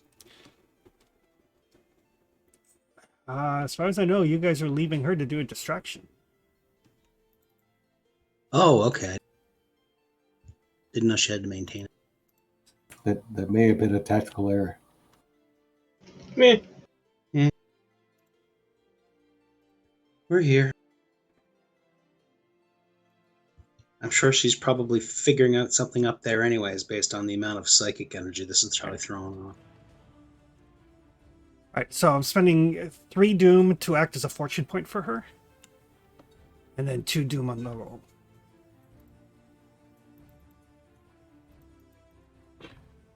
So there's going to be a total of 5 successes, which is what she needed.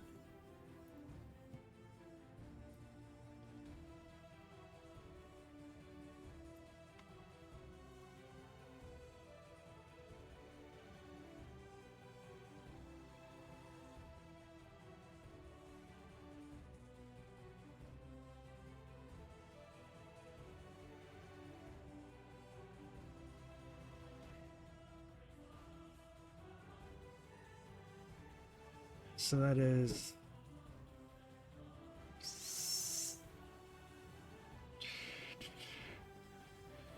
4 damage.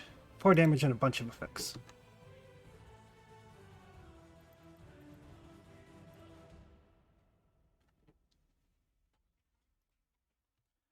Okay, so it's going to be 1, 2, 3, 4, 5, 6, 7, 8 damage to Karo. Armor help? Yes, armor affects dismember. Location 2.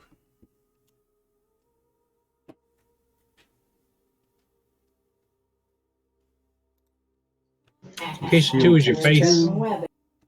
So you stop 3. We don't have armor to her face. What was the total? 1, 2, 3, 4, 5, 6, 8. So 6 damage. I'll sacrifice the shield. Okay. And I'm actually still standing. Okay. You still have vigor left? I got 1. Okay. So she didn't inflict any wounds? Not with the sacrifice of the shield. Okay, perfect. The intense doesn't trigger. But the persistent does. So you can feel like she's trying to rip your brain out of your skull.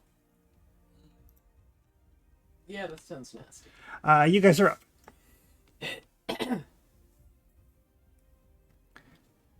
Well, if she's turned to Karo, she's probably fit for being stabbed in the back. She is. However, you can't see the fact that she's turned because you are blind. Oh, that's right, too. In that case, I'll swing at the thing that swung at me. Okay. Your difficulty is 3. Its guard's broken, though, right? Its guard's broken, but he can't tell.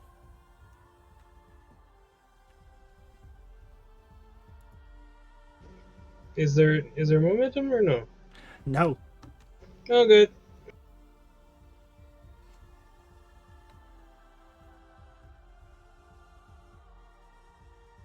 Man. Okay. So you're just kind of flailing around blindly at this thing. Any chance you could move out of there? Costs momentum to get out of reach. Yep. He could move away, but it might get a chance to retaliate at him. Wild swings, keep it at bay. Oh, and did you sacrifice your shield or your armor? Shield.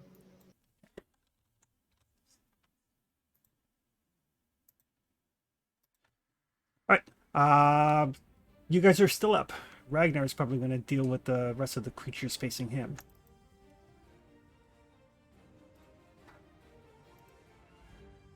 Yeah, you might as well roll for Ragnar first. Oh, balls. You're welcome. Oh, this is bad. Okay. Rory and Karo. Good luck. Ragnar said it would be bad later. Can you light her up? He'll be happy Rory? to know that he was good. Yeah, I can try that.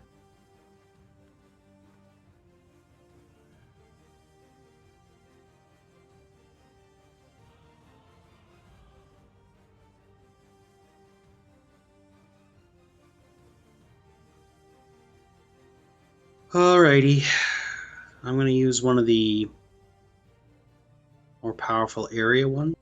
Okay. So the level 3.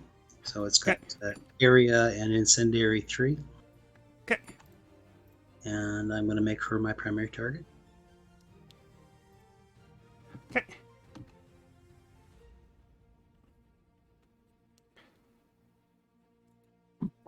Alrighty then. Difficulty 1. Difficulty 1, yes.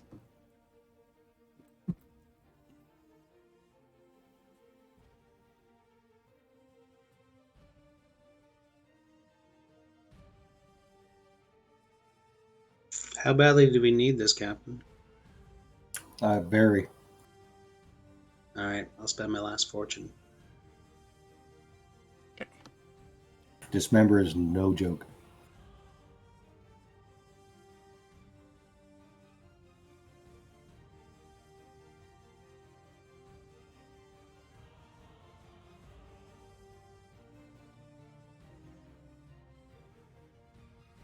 I'll re-roll that 20.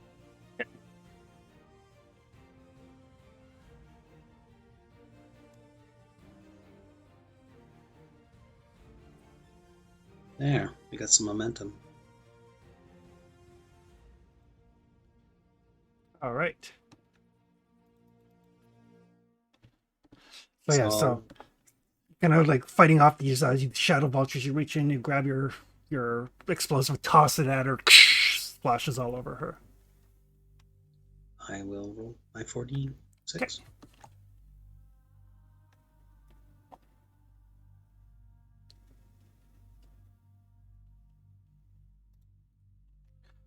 One, two, three, and it has area, so you can hit another target. The vulture. Okay. And how many were blanks? Just one. Fair. I'll put one extra of the momentum into damage. Okay.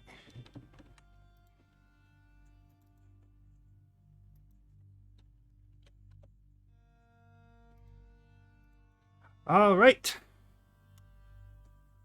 Start of Karo's turn. She's still up, eh? She is. Oh, she's lit. Start of this turn, you take no damage from the persistent.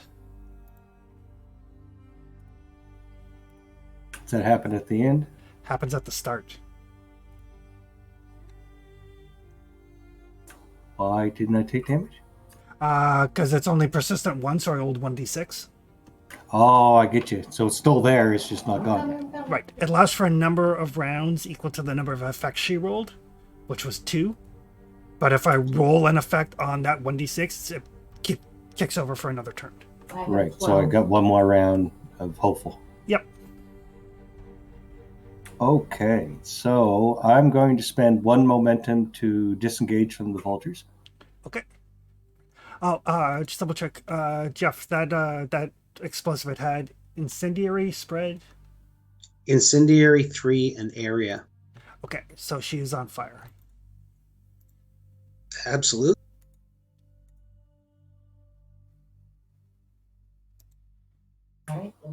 We need a better light source in here. I feel a warmth on my left side. You do feel a warmth on your left side. All right, so 1 momentum brings us down to 2. So I can move now, right? Yes. You can't actually move. Withdraw is... No, you spent the momentum. Withdraw, you're good. Yeah, just get out of the reach of these guys, and then Yep. I can move. I'm going to move up to where she is. Yeah, so that's the difference between the momentum spend and using your action to withdraw. I'm going to try to grapple her. Okay. So you're going to give me Doom to have the grapple on your unarmed attack?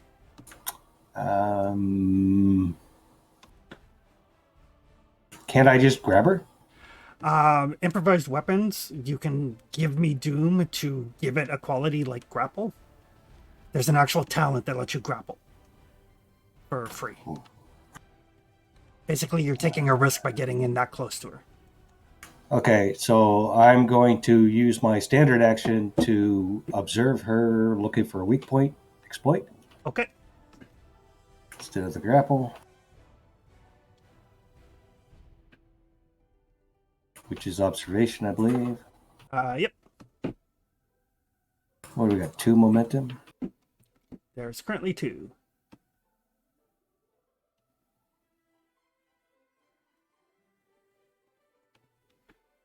I'll reroll the 18.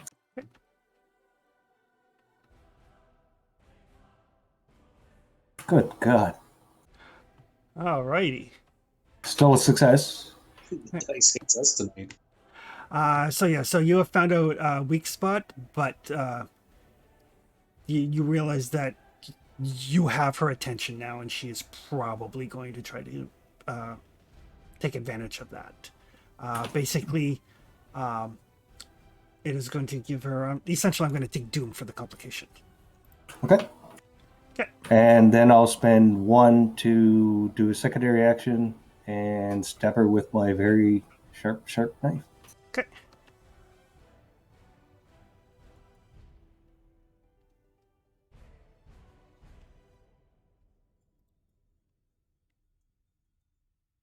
And we have what? 1 momentum?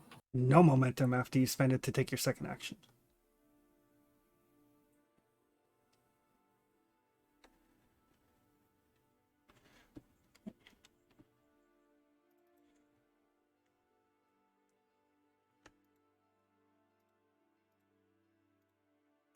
Looks like a hit. She will parry. Okay. She'll basically... Yeah, she's going to knock your wrist aside. That's everybody. Alrighty. Oh, the vultures. Wait. I got 2 successes to her. What? Your difficulty goes up by 1. Because it's your second Oh, action. right. Yeah, I got you. Yep. So, Burning would impede her somehow. she will take damage from the burning at the end of her turn. Good. Yep. A bunch of the birds swarm in on Rory.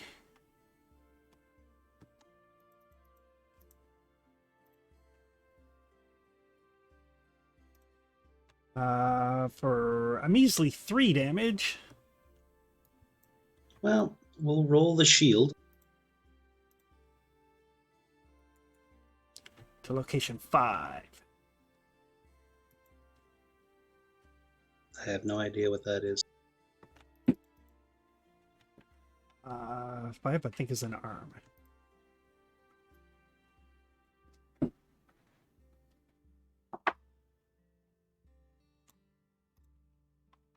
Five is your right arm.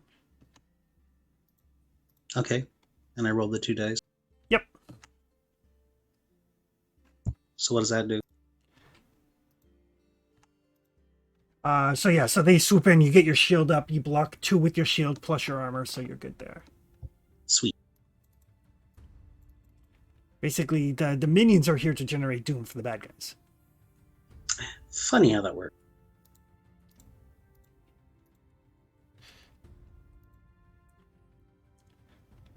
Also, Chris, is it possible by now I would have figured out that Clytius is blind? Yeah, he is just stumbling around there. Is there something I can do to counteract that? There is what's called the clear action. You can give him a hand with that. Be a healing roll. Difficulty would be 1 because if you're 2. It's gonna be Do another. I have to be physically over there by him, or can I just instruct him? If he takes a clear action, you can instruct to assist him. Otherwise, you have to physically be over there. Okay. That is going to be another 3 damage to Rory's right arm. Do I roll the shield again? Yep.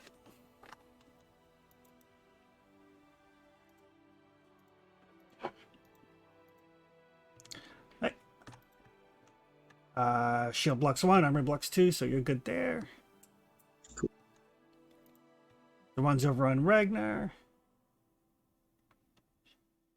Should not have rolled that many dice.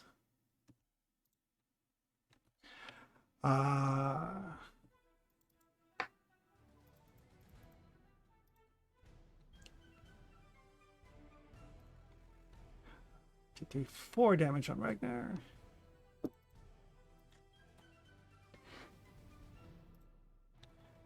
Shield blocks 2, Ragnar's fine. The priestess. The priestess is going to glare at Clytius. Joke's on her. I can't see her.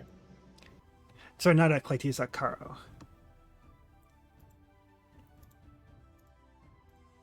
Oh my goodness, what's happening? Well, Caro does have her attention, right? Yep.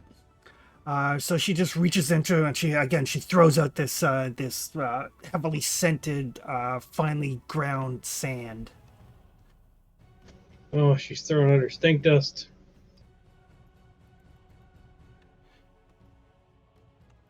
What would be the reaction to that one? Acrobatics.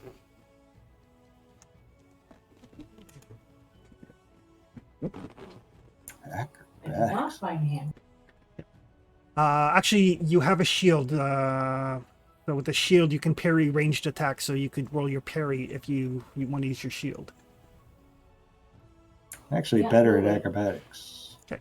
So give me a doom. Try it. We got no momentum. It's. Yeah. So it's 1 doom Oh, for the shot. reaction. Oh, all right. So yeah. So. Wow. Yeah, so as she reaches in and pulls it out, you kind of get your shield up in front of your face, blocking it, preventing you from being blinded. That's good. A worthy use. That is good. And then Yeah. she burns. It does burn. Is incendiary 3? He's correct. Oof. Oh, she burns a lot. Well, she burns for 3, but she burns for a lot more time. Because it 1 extra round for every effect there. Oof. She has an effect on me as well for ongoing. She tries to pat the fire out with her shawl. Now her shawl's on fire. Right. Sorry, she has what? She has an effect on me, I think, right? Ongoing effect. That's on your One more turn. round? Yeah, that's Oh, on it's your on my turn. turn. Okay. Yeah. And the avatar is going to try to. It's going to spend 2 doom to eat another corpse. And then it is going to attack Clytius.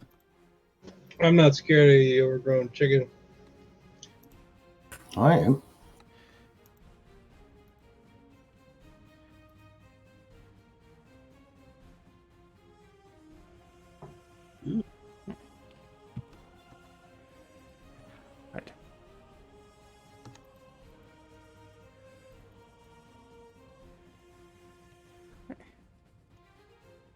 Oh, isn't it higher difficulty because it lost its card, or is that just No, for me to hit it? that's for you to hit it if your weapon has less guard than it, and you can actually see to take advantage of it.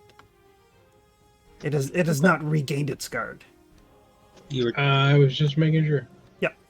You're definitely going to have to try to clear your eyes. That is 1, 2, 3, 4, 5, 6, 7, 8. I'll spend a doom to reroll some.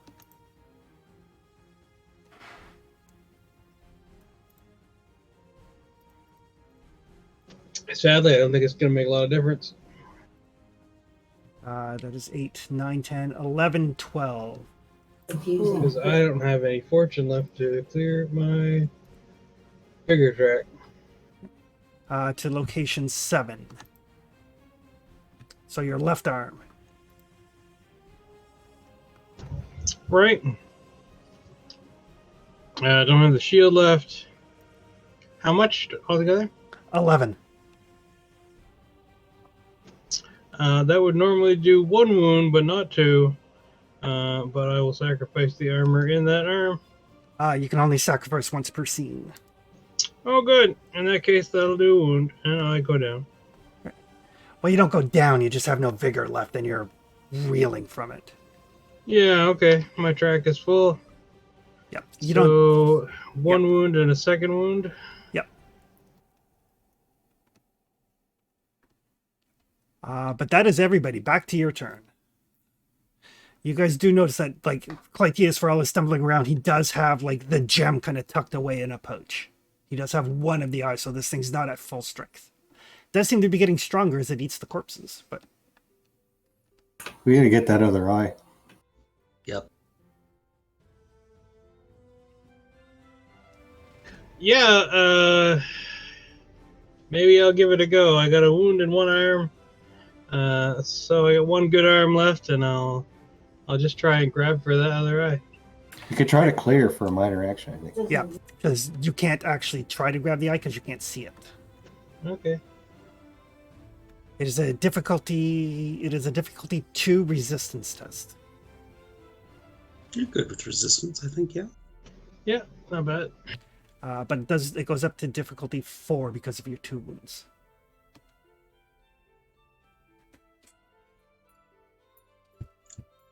Is there any way I can help?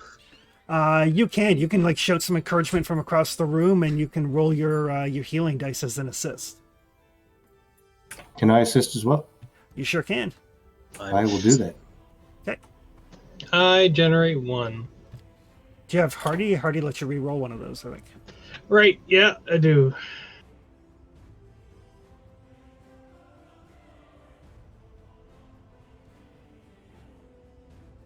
Fuck. More importantly, Carol has Wise Veteran. So teamwork test, anybody can do a reroll. Oh, excellent. All right, It's we'll very try one expensive. more. What's the roll we're doing? Resistance? He's doing resistance. You could roll, I'd say you could probably roll command. Like you're rolling to a system, so whatever is applicable, right? No, command for sure. I'm doing healing. Yep. All right, we rolled the 17, and it turned into 2 out of 4.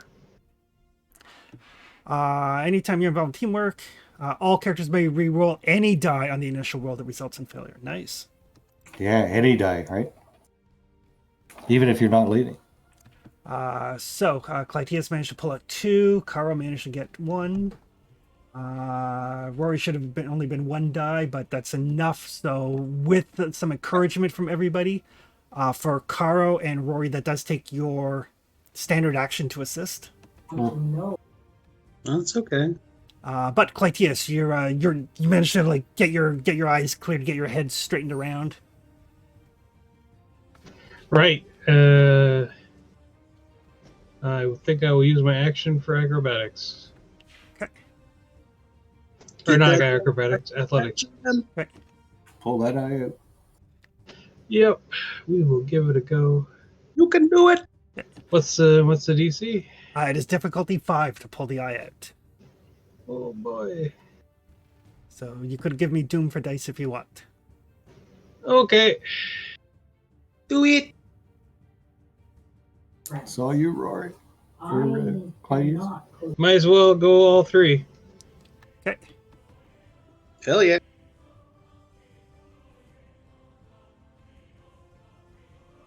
Oh my God, he got it.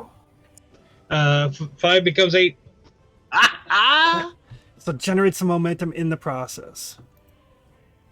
So Rory, can you or Clytius, you get the perfume sand kind of out of your eyes, and you see this thing, and it's like leering down at you now. It's like taking every advantage of the fact that you can't see. And you reach out with your good arm, and you grab onto the eye, and you like put one of your feet up into its chest, and pull, and like you can feel like the wounds that you have, like the blood is just gushing out as you exert yourself. Yeah, that left arm is in bad shape. Because normally your difficulty would be 7, but difficulty caps out at 5. And as you pull it free, it reverts back to a statue. Oh, thank the fuck. Okay. Clytius! Clytius! And I'll just duck down behind the altar, if possible, Just falling gonna- prone. He's gonna roll behind the altar, breathing heavily. Just gonna take a minute. Just need a hot minute, guys. And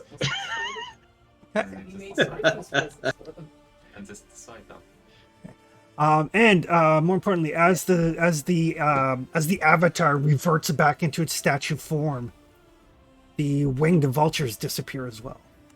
I thought so. Claudius, that's why you're my favorite. Cough, bleed. Leaving only the sorceress.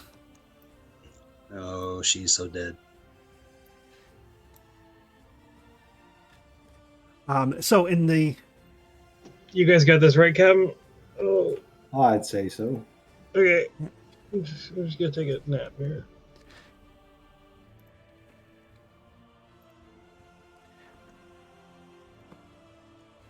gonna roll for Ragnar here.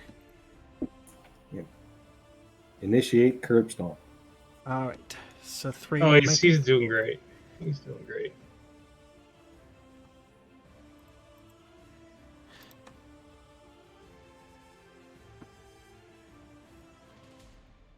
Claudius, that was clutch. Well, if you're gonna go deep, you might as well go all the way. Beyond epic.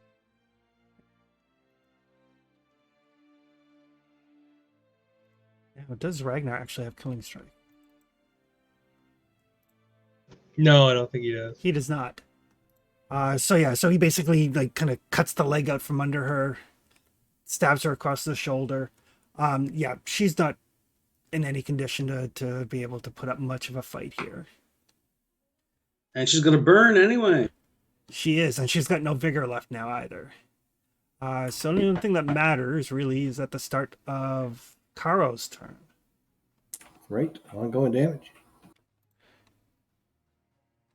Going down to burn down. Nothing. And with that, the persistent effect peters out. Whew. But yes, you guys can definitely kind of finish her off.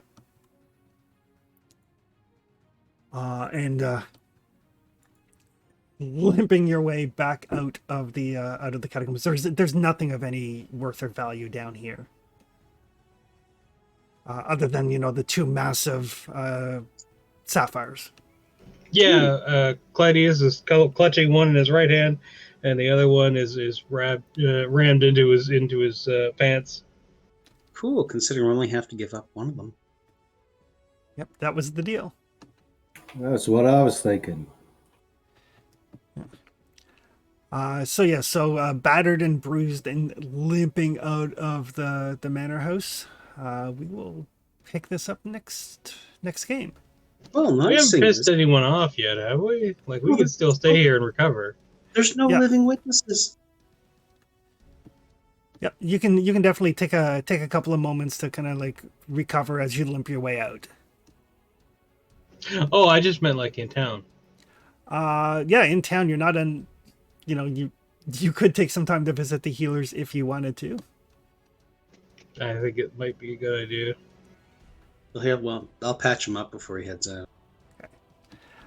Yeah, you can get his wounds treated at the very least. Cool.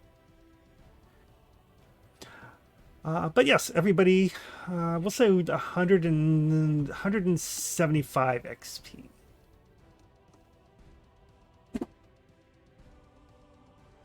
Nice.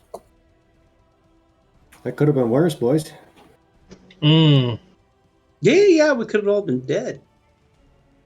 It was looking awful close there for a bit. You had one round where everybody rolled crap. And Well, we were struggling without momentum too. That was the worst part. yeah. Momentum's great until you lose it. And coming up with the idea to remove the second eye and then Clytius succeeding, that was clutch. Big time. Because the demon, as it gets stronger when it consumes bodies, it does more and more damage. Yeah, Yeah. I noticed the damage was going up. I think Clytius is the hero of the day. But it did start at a lower level before it started ramping up. Because another 5 minutes would have been bad sauce. yes. Perfect. All right, so we will see everybody in a couple of weeks. All right, guys. Cool. Awesome. All right, thanks, Chris. Great Perfect. game, folks. Thanks, guys. See you next week, Chris. We will see you next week. Peace.